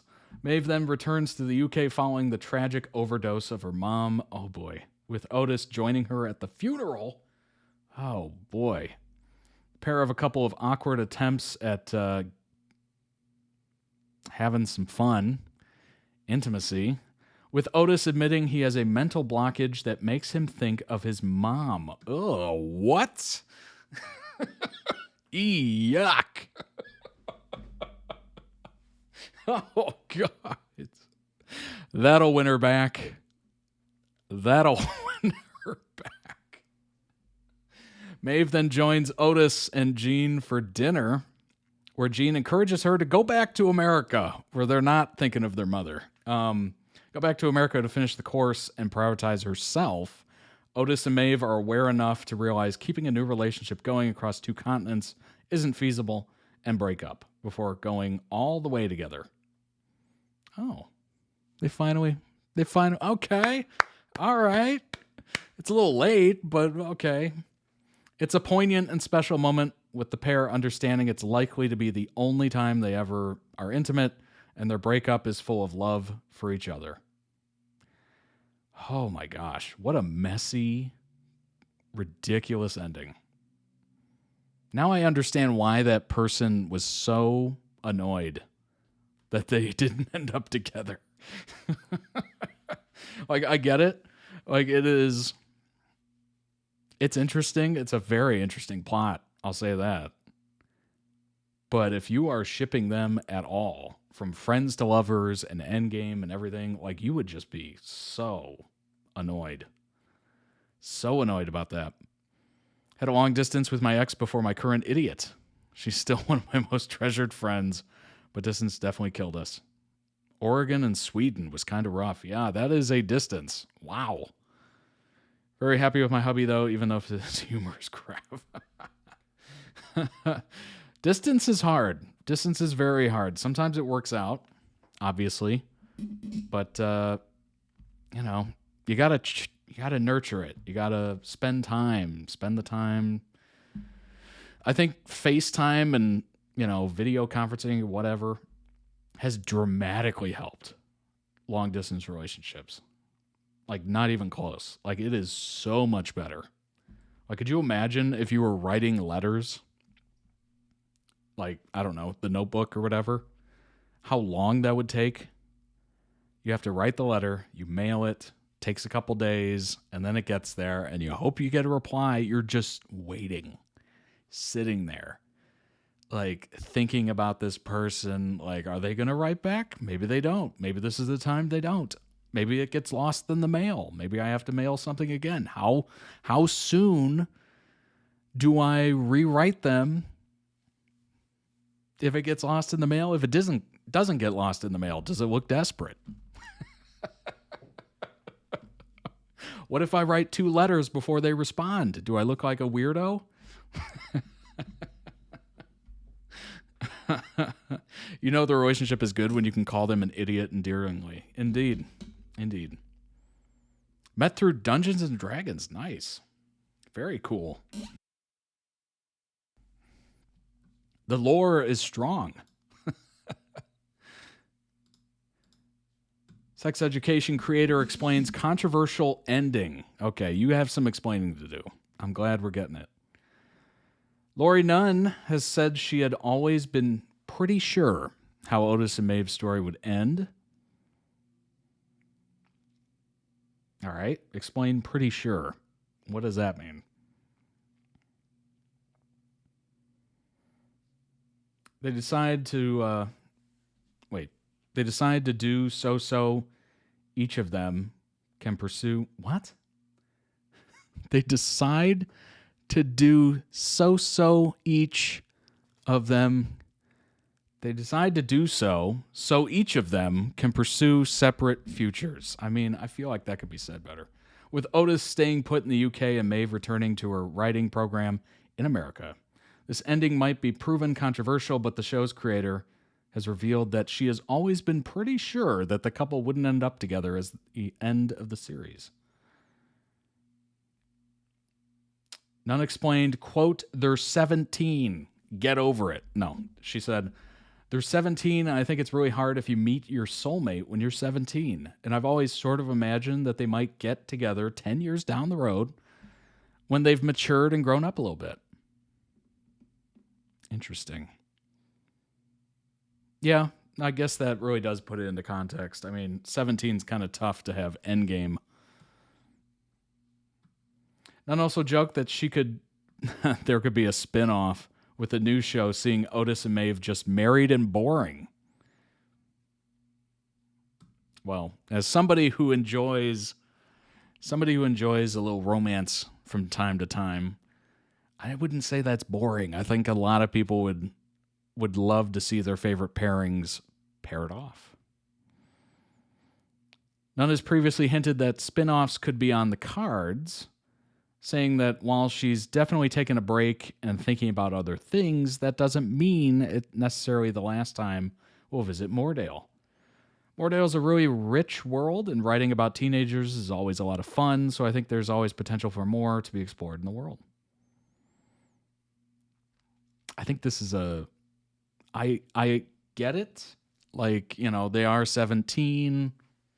Shouldn't be expecting this whirlwind, like they get married at 18 or whatever.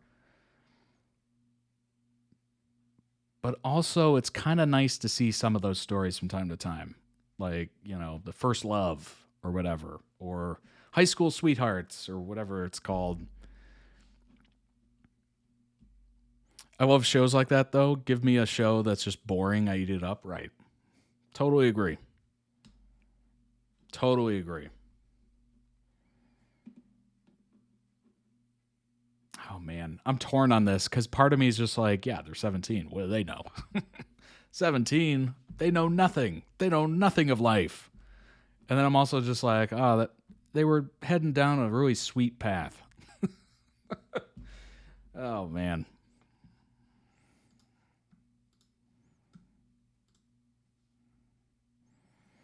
So this show was adored by critics, apparently. 93. Wow. What about the top critics? Still high. Audience, not as high. I wonder if they were burned over the Otis and Maeve ending. And they're just like, 3 stars. Let's dig a little deeper into those numbers. First season, 91% from the critics. Second season, 98. Whoa. Third season, 98. Fourth season, 88. Ooh, bit of a drop. Bit of a drop. Wonder if we can get...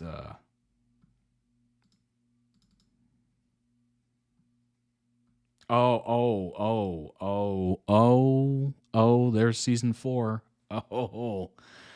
Oh boy.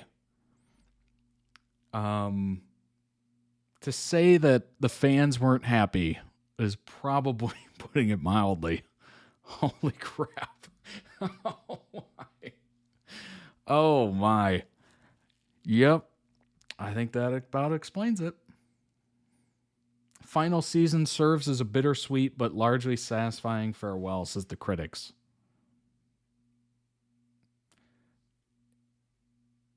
Meanwhile, terrible, awful, woke ending? Very unsatisfying ending. Watched 4 seasons not to get a single outcome you wanted from your favorite characters. What a terrible way to end it. Oh my gosh. Guide on how to destroy a brilliant TV show in less than 3 episodes. Grotesque. Wow. I don't understand the woke ending aspect to it, but it seemed like most people were just like, why didn't these two end up together? I hate it. Like, this is looking like Game of Thrones final season kind of reviews here. It's looking brutal. Like, really bad. Let's see. How to destroy a TV show effectively.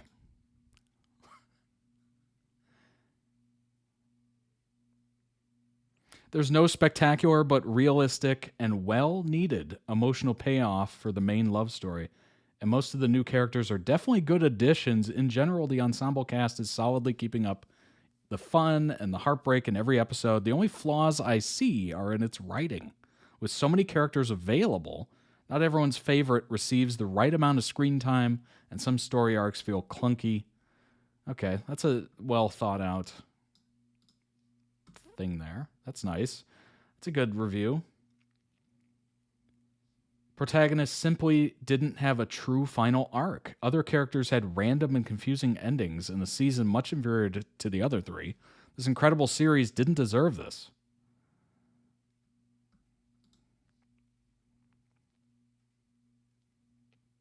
Declined exponentially in each season. You can see how the writers struggled to come up with plot points.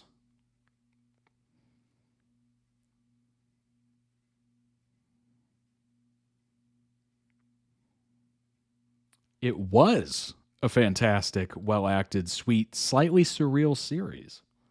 Season 4 was anything but. Where Heartstopper made the situations full of charm and tenderness and nailed it, Sex Education Series 4 made it painful and grimacing. Such a shame that we had what had been an excellent series ended on such a dud. Decent season. Wouldn't say it's the weakest, but it shouldn't have ended that way. Not nearly as good as the first three. Wish they'd stopped on season 3. Sad it's over. Embarrassingly bad final season. Absolute disgrace of a season. Yikes. Yikes. Oh my gosh. Grotesque is crazy. These reviews should be in a gallery, right? Creative adjectives are so fun, right? Disgrace. Grotesque. Oh my gosh. It was a season. It was a season. That's the nicest way you could ever say, this sucked. It was a season, at least. Oh my gosh. Oh boy. Leaving viewers with a sense of profound disappointment.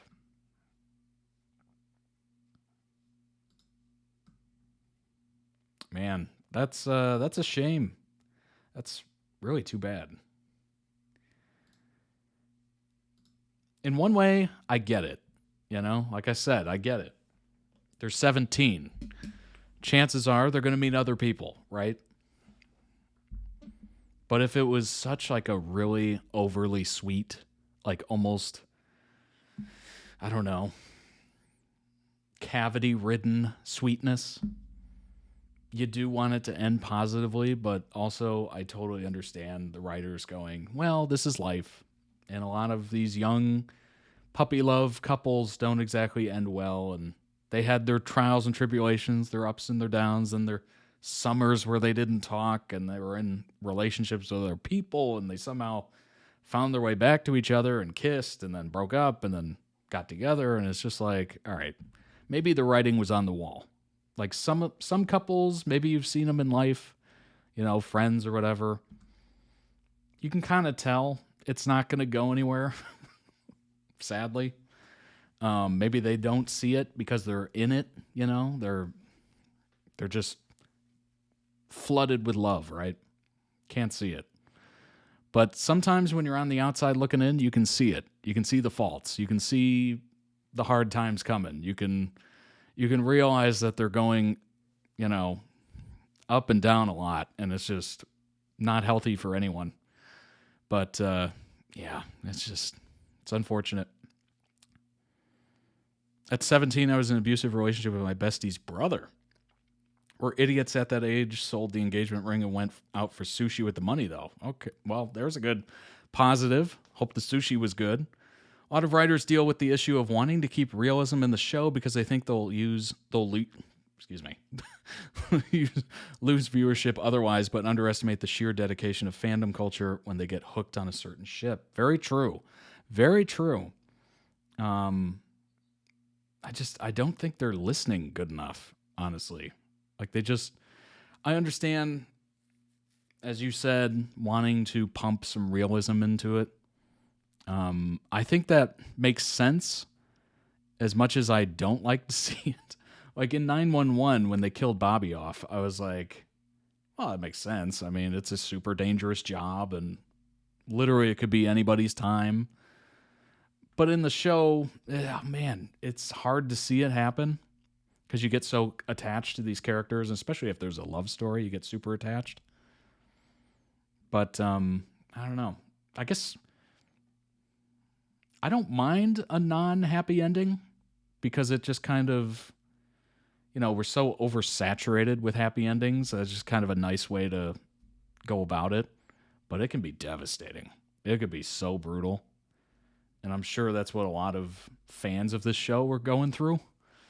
But hey, sometimes it's beautiful. You know, it hurts, it stings. You're just like, ooh, they were meant to be. Why did they do this? And, you know, sometimes there's kind of beauty in that way. There's a little bit of realism to it. One of my distant cousins met his girlfriend at 11 years old. They're still together now. Wow. 23, 24. Love that early in life is rare, but not impossible. Indeed. Very true. As long as it's well written, I kind of prefer sad endings. Yeah.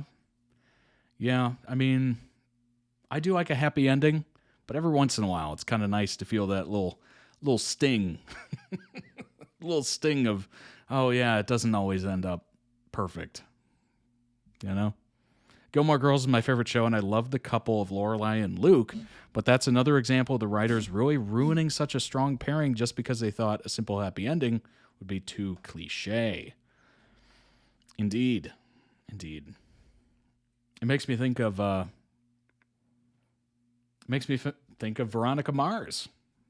You know, the long slow burn of the main characters, and then all of a sudden, boom, he's gone. Like, I get the realism in that situation, but that was ridiculous. Like, sometimes the realism is so...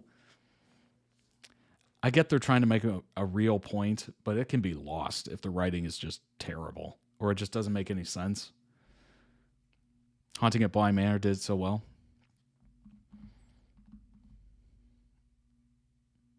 Yeah, I don't mind a sad ending, but they better do it correctly. Don't mess with people's feelings like that on their favorite show, or they'll give you 37% on Rotten Tomatoes. Oh my gosh. Oh boy. All right, let's go ahead and jump into the final video of the day. It is none other than Dill. It's even more brutal when it's a slow burn. Indeed. Yeah. Oh yeah. It's exactly what Luke and Lorelai had. What do you mean they built it up for 5 seasons and gave a secret 12-year-old? Yeah. Oh my gosh. Oh boy. 10 million views on this video. This video is 12 years old this September. Dill, a.k.a. Dilly, a.k.a. Dillington, a.k.a. Dilly Pops. Oh my gosh. Dan and Phil play The Sims 4. This is going to be so funny. I'm picturing their personalities right now, and I'm applying it to what I know of Sims 4, and it's just, oh my gosh. I can't wait for this. Here we go. Hey guys! Hello, so today me and Phil are sat at the PC. Oh my god, how exciting, why? Well, Dan, we are gonna... Concept of your relationship being so old that your virtual son on The Sims is 12 years old. Oh my gosh. Welcome in, JJ. We're gonna be playing The Sims 4. Oh my god. I want to admit something before we start this. What? I have never owned or played one of the main Sim games before. What? I've played it at a friend's house, I've played the one on the GameCube and on the phone. I know what The Sims is, but I have never actually had a Sims game of my own and let it destroy my life. This is a whole new experience for you then. I have swum these murky depths before. I played The Sims 2, Sims 3. I actually stopped myself from getting The Sims 3 for ages because I knew it would ruin my life, and here we are again. You're one of those people. I'm pretty sure I had Sims 2.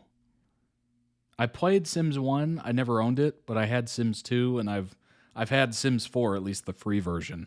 people. Yeah. Am I about to lose you? Mm-hmm. This is it. Okay, bye, Phil. Right, let's go. So it opens with a picture of me with my top off. Shut up. And we're going to go into the character creation screen. Okay, this is where we make our sim. I'm so excited. It's Rihanna. It's It's Rihanna. Sims 2 Pets Edition. I can't remember what edition I had. I think it was like careers or something. Oh my god, you bought the Rihanna DLC. Shlovajila. Shlovajila. You know that The Sims actually made a language that means things, and you can get a dictionary so you can look up what it's saying. No, that's not true. I was trying to troll you, and you just didn't believe I'm it. not an idiot, Phil. Are we gonna have a boy or a girl? Let's randomize some first. Here's Wolverine. Ugh. Before he did weights. Lads, Wolverine. skinny jeans with the zips on them. Oh, I just made his head really wide. It's a Minecraft character. It's got a cube head. Okay, another one. Look at his thighs. His thighs wow. are like salami. This is so disturbing. Those are birthing thighs. What? I don't know what I'm talking about. Look how small I can make his feet. Or a child. Sassy haircut. You can make your sim a child? Yeah. How small can you make them? I don't think you can start with the child. Oh, that's okay, so you right. can't start as a baby. I imagine He first wore as a- that shirt. I think it was a TikTok or something that we watched after the last video. Oh my gosh. That's so funny. As a gameplay would be pretty boring. It'd also be a bit irresponsible just having a child in the house by itself. Call Simshal Services. So do we only have one sim between us? Is that how this works? Well, you could make a family if you wanted to, but I thought we should just start with one person. The obvious thing would be to make a sim Dan and a sim Phil. So why not combine them and make a hybrid of us? Let's make one. Fan? Too obvious. Dill. Let's make Dill. Let's make Dill. So the easy thing to do would be randomize it until That you get one came- that kind of looks like our That came way too fast to Phil. Dill. hybrid. That sounds like a terrible idea. Why would we do that? Here we go. Nope. Yeah, that You wore looks it on so the like pod? our person. That's right. Phil, that's Asian. Oh, there we go. It's Justin Bieber, Latino version. Let's morph Justin Bieber into us. Okay, Starting right. with the hair. The It's hair is Justin obviously the most LaBieber. important part of any Dan and Phil combination sim. Can we have that hair? A mohawk. I don't think we're cool enough to deserve that. I think we've both collectively dreamed of a mohawk. We've just never got there yet. What? Have you not? No. I have. These hairs are so formal. Wow, look. Oh, that one's dreamy. Oh, suave. Like that. It looks a bit like Jesse from Prank vs. Prank now. Oh my god. I think it obviously has to be that. So that's me. Yeah. That's you. This is the middle ground. That's the middle ground. We're getting there. So after hair, what face should we have? That one? That is definitely our face. You can have green faces. What? Oh, let's make Piccolo from Dragon Ball Z. It's for people's kinky Na'vi machinima they want to make in their spare time. Don't want to know what you get up to. Skin tone. Well, that's me. Yeah. And that's you. Right, yeah, okay, let's... There. Yeah, Skin skin details. details. Okay. You can add freckles. I've got freckles. Have you? Yeah, look. There's a freckle. I've got a freckle. Beauty spots. You're covered with weird moles. Let's have that. I've yeah. got that one there. Oh, no, that looks good. I should have facial hair. Personally, Phil, I think you should try to go for that. That'd really suit you. What, are you saying that wouldn't be a good look? People of the future will look like that. You've seen the Capitol. Some people in the Capitol. Yeah. Yeah. You would so be someone from the Capitol if you were in the Hunger Games universe. I like nice things. Now we're on to hats. I like Hats nice essential. things. I bought the Sims Premium pack. I so love I've got nice stuff things like in this. oppression. Oh, essential gameplay editions, like that really bad quality tiger hat. Party guy. Yeah, you want to be friends with that guy, don't you? Life with a party. You're covered in weird moles was a soft launch, by the way. I imagine Dill would be the life of the party. Oh, what about this? That's a bit bondagey. Phil, that's a Mexican wrestling mask. It's not a bond. Moving on. What about a stylish fedora? Milady. Yeah, that could be the Brony Dill. I mean, that's pretty weird. Brony Dill. It's like a I'm Diglett dead. costume. What the hell is that? It's a hot Yeah, dog. cosplaying as a sausage. Or Assassin's Creed. That probably is, isn't it? Yeah. Bloody EA. This needs to stop. Let's get off the hats. We'll spend all day looking at hats. Earrings. I reckon those and white. White. Those are Phil glasses. But I never wear them though, so it's a lie. And makeup. American Horror Story Freak Show. Okay, so we've done accessories and hair. Let's actually make the face look like something now. You just have giant circle eyes, and I have weird Kim Kardashian eyes. We can drag them though. Yeah, let's go. It was for that. pretty It was pretty insane to see crab sticks in the comments. I did not expect that. Sometimes I forget that this is actually like public viewing, that you can actually see these videos anywhere. It's kind of crazy when I think about it for more than 1 second. I try not to think about it. Looks like a frog. I'm sorry. Oh no. Oh no. What are you doing to Dill? I don't know. You're destroying. That looks like anime Dill. Anime Dill. Hi. That's good. I like those. Yeah. What colour eyes do you have? Bluey green. And I have brown. So let's go for Sludge. Should we have black eyes? No. Raise your eyebrow game. Both have quite neat eyebrows, don't we? Imagine how scared we get when Dan and Phil reference fan posts and comments on YouTube. They're lurking. That is unbelievable. It's kind of crazy, isn't it? Like sometimes you forget that, oh yeah, the people we talk about or react to, can actually see us. Crazy. We summoned Chris on YouTube. So, Indeed. Charlie Simpson would not be accurate. I wear that Let's as a go for badge the of honor. muzzle. You have a nose that looks like a bee. You can have a nose that looks like a potato. So what is the combination of that? A normal human nose, maybe? That one? That looks like Shrek. That one looks very easy to pick. Do you know what my mum says? Noses add character. This is like watching the Mona Lisa being painted. You've seen my mum's nose. Make a choice. Sorry, I want to spend 12 hours choosing noses. That one. Yeah. Right, let's go for the lips. What sexual lips do we want Dill to have? Dill. What? Oh, you can do this. Whoa. Oh my. Nice to meet you. That's just the grumpy cat lip set. Permanently sad. I don't think either of us should have a chin that just absorbs light with its This is before the crevices. lip filler No, fad. I wish I had a desperate down chin. It just didn't happen. Spin him around slightly. Dill was ahead of his time. Michael Jackson. He looks Ahead of his scary time. from the I side. don't like it. It looks a bit like a Ken doll. Looks like Where are the looks realistic Mexican standards guy. of Sims? Okay, get rid of those cheekbones. Neither of us He's have them. Actually, mogging. you have He's quite mogging big right now. ones, don't you? Okay. That looks quite like you. Yeah, that's good. No, it looks too much like me with the brown eyes. We need to change the eyes. What colour are yours? Greeny, yellow, blue. Yeah. There we go. Ears. I've got kind of small ears for my head. Those? Yes. Not that there's anything wrong with having gigantic ears. Not that there's anything wrong with having The donkey in weirdly Shrek. Martian-like ears. Do you know what happens if your ears are burning? He's our What YouTuber Bill? Someone in the world Tamagotchi. is That's talking funny. about you. Another fact from my mother. What are you doing to Dill? Nothing. What color are you, Oh, no. Oh Dan? my god, what have I done? What have I Didn't know done? I just Phil's clicked and eye now he's color. really angry. He looks like a vampire from Buffy. Oh, what have you done? Oh, jeez. Undo. Undo. That looked like Damon Salvatore. He's really angry. He looks like a vampire from Buffy. Oh, what have you done? Undo. Undo.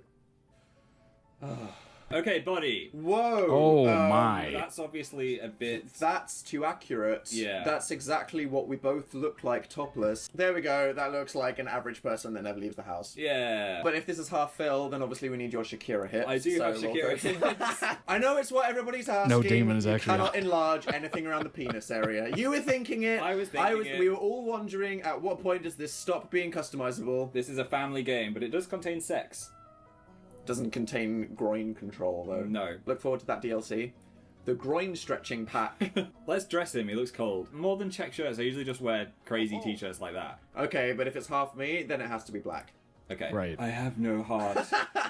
Yep, there we go. Let's get some Perfect. short shorts on. Those That are actually looks like a torn. shirt that That Dan does not would leave wear. much to the imagination. Dill, you are I not feel like I leaving can the house confidently like that. say that at Black this jeans. point. Yeah. Converse. Boring but accurate. Or bunny slippers. Bunny slippers. If I had the access to bunny slippers, I'd be wearing them right now. Are we actually going with bunny slippers? Yes! Can we change the colour? There, we could have a black rabbit. There we go. Dark like my bunny soul. I think for formal, sporty, nighttime, and party, we should just press random. And then we've got to go with what we're given. Randomize. Oh, I nice mean, swap. Wow. I like it. We look like Sebastian from Black Butler. Athletic. You ready? Yep. That's not very athletic. What the is he chaps. wearing there? Oh, With what the is up chaps. with those? I think it looks like he's gone on backwards and he wants his butt exposed. Oh, his butt The is butt is well. exposed. The butt is also exposed. No Buttless offense to chaps. motorbike riders who we just insulted. Sleepwear? What? I accidentally unticked the filter, but now we've got to wear a clown suit when we go to bed. Phil, should you not be sorting it by the sleepwear? It's too late. Our pajamas are now a clown costume. no. Okay. And party clothes. That's a very Dill thing to Dog do. suit! Why did you suggest this? I'm I'd have sorry, rather Dylan. spent 3 hours deciding this. Right, now we need They to do not play decide on Sims his like normal people. name. I hate... Right, Dan's got this gaming keyboard that is Hey, impossible to use. don't diss my imbolete mechanical keyboard. It's so hard to use. Dill. Isn't it That just is one a L? chunky. Dill. Oh, yeah. Howlter. Chunky Nah, keyboard. come on. Lestel. Howlter. Meanwhile, mine is like Howlter. super Dill thin. Howlter. Howlter. Sounds like someone's uncle. What an awful name. I'm sorry. Let's pick an aspiration. Deviance. Right. That's just where my eyes went to. I reckon we're more about the food than we are about creativity. To be honest, yeah. So, do you want to be a master chef or a master mixologist? Mixologist. Dill You're not cool enough to definitely be a hangs out at the mixologist. nightclub. Mixologist in a hot dog suit, Phil. This is our combination, not us. These are just bonus traits that make your sim who he is. What are we like? Okay. Active. Yeah, right. What else is there? Geek. Definitely yeah, a that's geek. the first one. Oh, we're hallucinating fighter jets. I'm so clumsy. Like, so clumsy. Yeah, that's Dan me. gets so Yeah, stressed if the windows aren't placed evenly Social. apart. Hates children. Hey, that's so specific. Let's give ourselves a nice one Okay. other than geek and Creative? We like making creative. things. Yeah, let's say creative. Was that his thinking face? Yeah. Ooh, I've got an idea. Yeah. And how does he walk? Okay. Perky walk? Oh no! Oh yeah. Gonna get some stuff. Where's like the insecure and scared walk? Feminine walk? Tough? That's like when you see someone walking towards you in a club. It's like, please don't attack me. That's when you cross the road. Let's just have normal. We're Yeah. not particularly interesting in any way. Okay, What's the bell and the fire and the trumpet? that's how shrill your voice is. Are we a trumpet? No, we're warm, Phil. I think We're the first one. clear and medium pitch. Yeah, that's us. Boring.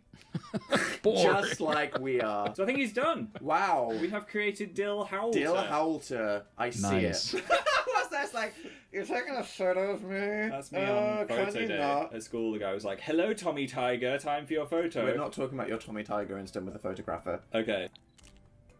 Oh, it's so Why? awkward. I look scared. Yeah, that's really awkward. He looks Let's go with very that. There we awkward. go. Perfect. That's Dill Howlter right there. I like him. I'm proud of that. What adventures we will have with this guy. So what do you do after this? We will choose where to live Okay. and then control his life until he dies. Right. So this if first you wanna video see that, is as well as just all the grand character adventures that will creation. happen in the life of Oh my Will gosh. Dill Howlter. Will Dill Howlter, Will. then please subscribe to our channel and you will be told when those videos come out. I should not be allowed to have children. You should not. No. You'll forget their names. And give us a thumbs up if you want us to continue this series. Thumb us nicely, that's a thumbs down. No Next thumbs one's down, building the that's not an house. option. Oh, that's gonna be It good. is. That's gonna be so good. I cannot wait. I'm glad I finally got to meet Dill. It's gonna be interesting to see how he lives.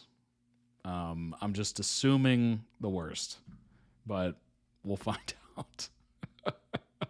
Link down below in the YouTube video description for the original video. Go throw out some much deserved love if you haven't already done so. Obviously, check out Dan and Phil's channel. You probably already have. Let's be really honest. Amazing, as always.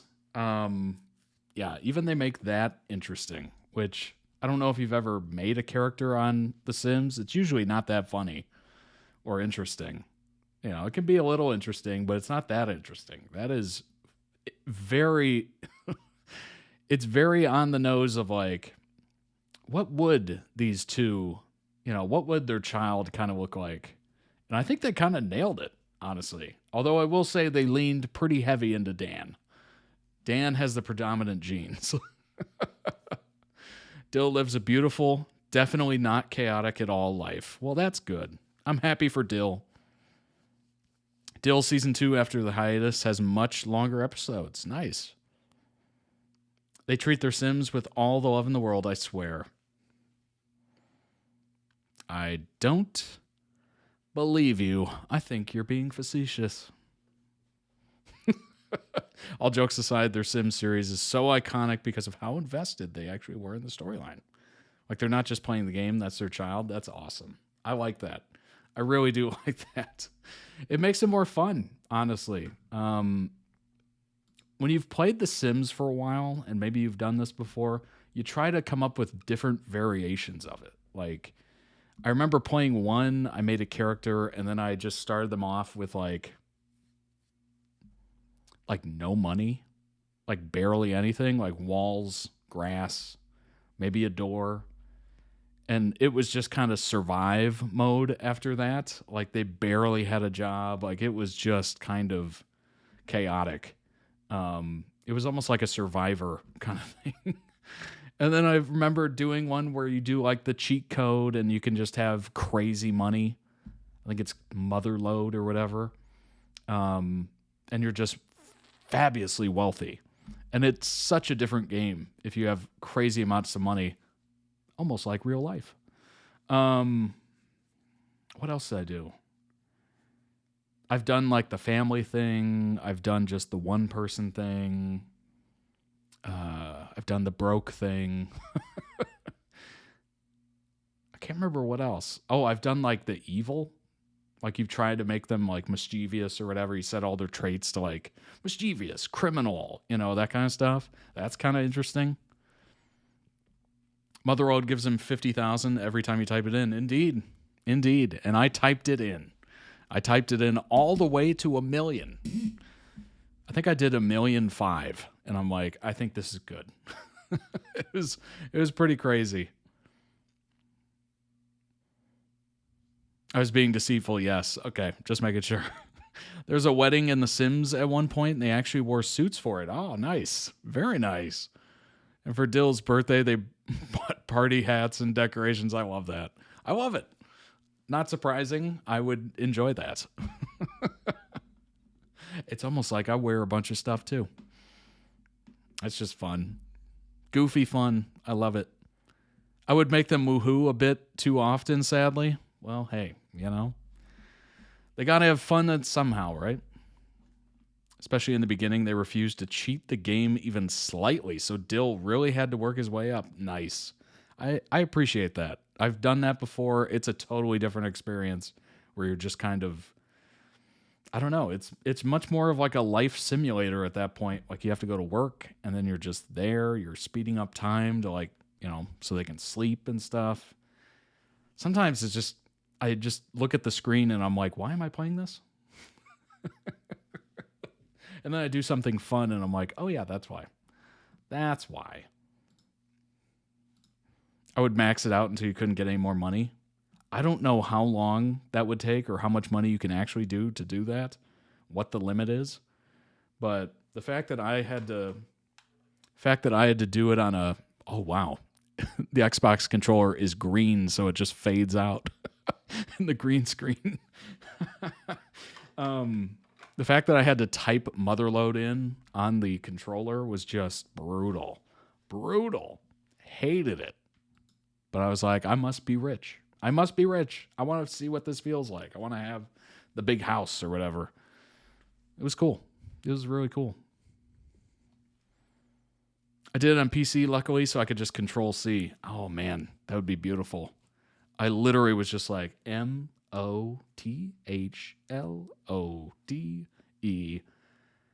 Trigger. MOT. It's crazy. It's crazy. I think Dill has his own fandom wiki page. No way.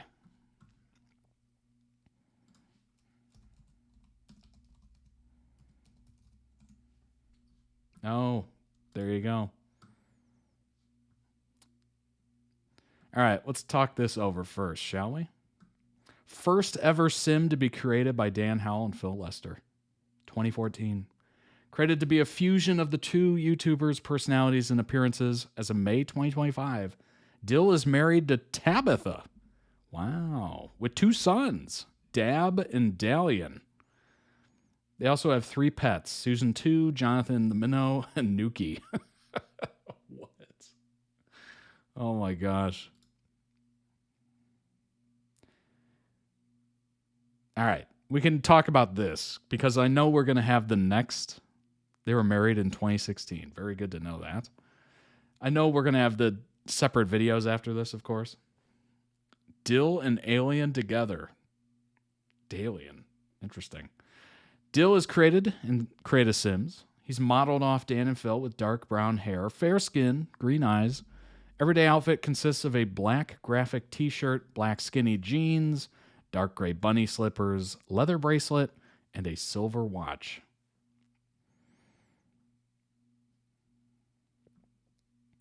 I don't want to spoil any of this, so I'm just going to not talk about that. Yeah, classic. Honestly, if you were to put the two together, I think that would be pretty close.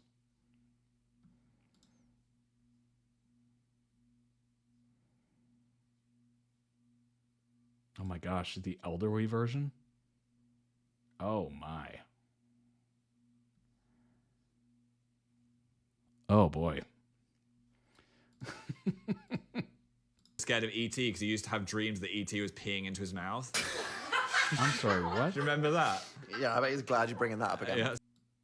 This reminds me of Tyler Oakley that was scared of E.T. because he used to have dreams that E.T. was peeing into his mouth.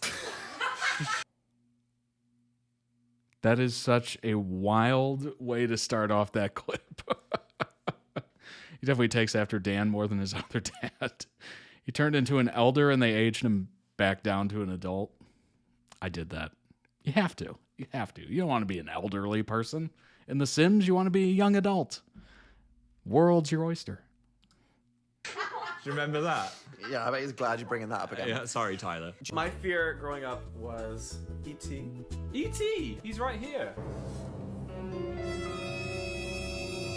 I'm okay now, but like, if I were to see this when I was little, I hated it. I would have this reoccurring dream when I was like 6 or something, where E.T. would make me drink my own pee. Oh my god. And so like, I was horrific. terrified of E.T. because of that. There's something going on in here, yeah. This reminds me of Tyler Oakley that was scared of E.T.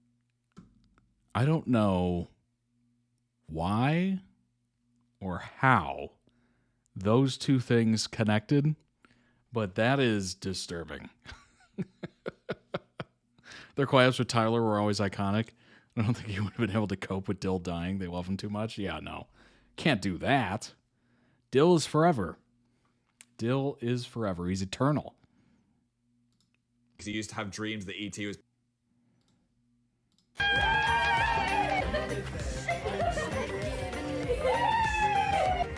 Close your eyes, okay? I'm ready. What? You think you're fucking funny. I like your freckles. I like your face the way it is. I don't want uncanny Philly. You're like quite woodland animal-esque. And it's not that you were so amazing you blew them out the water. I mean, Yeah. you are. We are really only meant for each other. I think so too. Agreed. Say boyfriend again. My boyfriend? Trustful. Don't get me wrong, like I trust Phil emotionally. Take a little moment for Dan to finish that, and he'll start going, you know I've always liked you, Phil. You know since the day we met. Who was interested first? But not only did I think, wow, this guy... I love how Dan was like, AKA, I kind of stalked him a little bit. guy seems cool. Aw. I'm gonna Google where he lives. I'm scared. I'm horny. Oh my god. Have some whimsy, Howell. Phil Lester. What? Will you be my husband? No. This proposal is brought to you by NordVPN. I am already emotionally devastated. Hello. What up? We're on holiday. We are fine. Do not worry. You don't need to call the UN. No. Do it again. It's because we're not real alpha. I'm happy again now. Thank you. The world is beautiful. The world is beautiful. Have some whimsy, Howl. Oh my gosh. What a fever dream. I can't believe it's been 6 months. Or I guess technically over 6 months at this point, right? When did this post? 3 weeks ago? Oh my gosh. Whirlwind. Whirlwind. All this just happened in the last 6 months. That's crazy. And I love how they're like playing with it. Like they're not letting it just lie. Like they didn't just say, hey, by the way, we've been in a relationship for 16 years. They're like playing into it, which is so funny. So amazing. Both feels like 2 weeks and 1,000 years. Yeah. Honestly, that's a good way to describe it. Almost at 7 next week. Wow. Time is flying by. Indeed it is. It's already May. Like what? What's happening? It's almost like directly into summer. It felt like it was the holidays like 2 seconds ago. Just this week, we've seen Phil do quite the back arch twice. Oh, gosh. They're just really happy they don't have to censor themselves anymore. They can be as coupley as they want. And that is a beautiful thing. It's really brought out a whole different dimension to them. From what I've seen.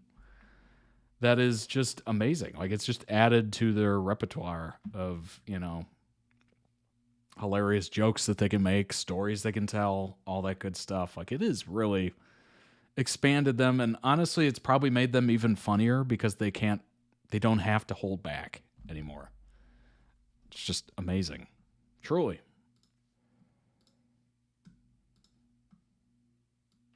Here's the thing though, if we're in the High School Musical universe, I wouldn't want my boyfriend to burst into song at any instance. I'd be like, alright, let's go, we're late. And he'd be like, I've lost my keys, where are my... And I'd be like, no, Zach, stop. Stop it. Good at all to see yourself and I recognize your face out on my own. It's such a scary place. Oh, the answers are all inside of me. All I gotta do is believe. That was... I'm not gonna Oh my stop. God. I'm not gonna stop till I get my shot. This is my chance. This is who I am. Will I end up on top? You can. Here's the thing though, if we're in the High School Musical universe, I wouldn't want my boyfriend to burst into song at any instance. Did you see how Phil was staring at Dan? To see yourself and I recognize the answers are all. He loves it. He loves it. Don't let him fool you. Theater kid Dan will never die. And that is a beautiful thing. In an airport. You Yes. weren't, Phil. You were, Not really aware of what was going on around me. Well, yeah, you thought you were just living in peace in an airport. You Yes. weren't, Phil. You were an extra in this lovely piece of short form I saw content. them filming it, but I didn't think I was in the shot. So He sits exactly how I thought he would. Full is perched. I was very like demure and upright. You were like, I'm at the airport and I'm going to sit properly. Not really aware of what was going on around me. That's Well, yeah, so funny. They included this person's TikTok. Oh my gosh. Part of me's like, that's amazing. That's so funny. And the other part of me's like, at that point, Phil, probably just assume if there's a camera out, they're taking a video of you at this point. Like, that would be kind of creepy in a way. Like, you have no expectation of privacy because you are literally in an airport. Like, it is public. But also, it's just like, are they filming me? What's happening? Like, at least when you're filming yourself, you have a little bit of like control over what is in front of the camera. When somebody else is doing it, you're just like, I don't know. Do I look okay? What's happening? What do I do? Like, I understand some celebrities getting like angry at that because it does seem a little icky. But hey, I guess you just kind of go with it. You roll with it. And I think he made the most of it. He was very centered in some of those shots from the TikTok. So I do wonder if they knew what they were doing here. It was a rugby team, I think, and they didn't realize, and he didn't realize, but fans just spotted him randomly in the back and he went viral. That's so interesting. Wow. An extra. He is kind of perched. He is kind of perched there. Like, he is not really aware of what was going on around me. Well, yeah, you thought you were He just is living kind of like perfectly sitting. peace Which is in an airport. interesting. You Yes. weren't, Phil. You were an extra in this. I would just be slouching if somebody were to just whip a camera out at any random point when I'm in an airport. I'm usually just slouching, waiting, somewhat anxious, not looking as cool and as relaxed as Phil is right here. He's sitting like Dan usually does. Phil usually doesn't sit so properly. Maybe that's why it's so jarring. Lovely piece of short form I saw content. them filming it, but I didn't think I was in the shot. So He sits exactly how I thought he would. Full is perched. I was very like demure. Why do you always make cat whiskers on your face? This was the most fun I've ever had. Go! Bye! So cheesy. It's supposed to be cheesy. Bye. They were boyfriends there. True.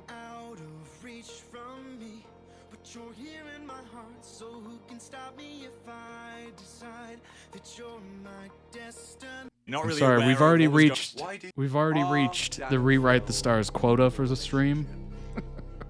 Yes. Why do you always make cat whiskers on your face? Phil was my safe space. You know, you were my first boyfriend. I just want to say how proud I am of Dan and how he's grown into such an inspiring person. Man, some of these edits just hit like really Dan. hard. Phil. Dan, that is not normal. You're not meant to be tonguing the Pringles in public. It's quite sexual. It must be soggy now. No, it didn't even crunch anymore because it was so wet. People are just sat there going, "Rom, rom, rom, rom," and I'm sat there appreciating every single one like it's a beautiful woman.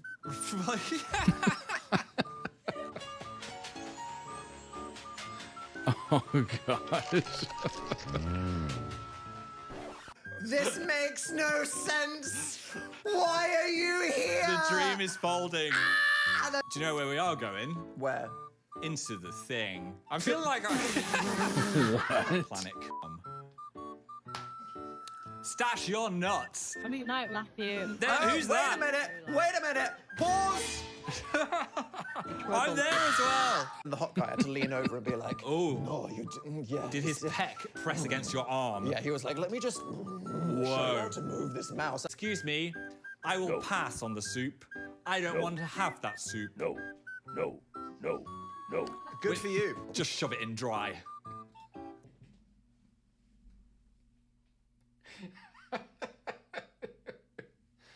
I feel like that's a perfect time to stop. We'll end on that note, which is a hilarious note. Phil, it is not sexual. You're just in love. Well, there you go. There you go. Perfect ending. We'll put it in. No, never mind. I hope you enjoyed that so much, everybody. Thanks for hanging out. If you're here live, I appreciate it so much. Thanks for being in the chat. If you're not in the chat and you're just watching, I appreciate you being here as well. He was making intense eye contact, to be fair. Indeed he was. Indeed he was. Oh my gosh. Join the Discord. Join us. We're all in there. We have a great time. We're nice people.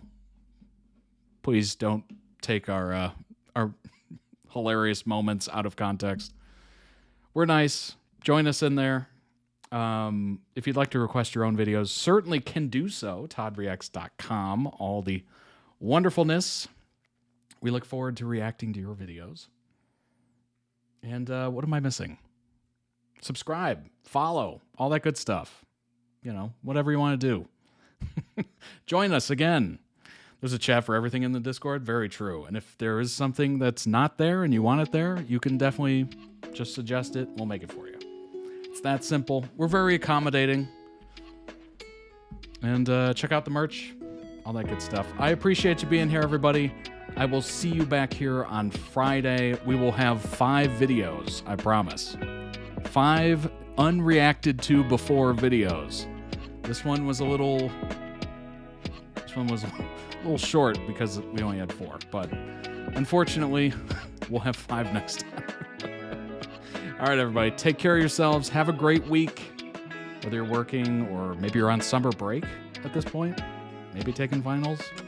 Enjoy yourselves. I'll see you on Friday. Bye, everybody.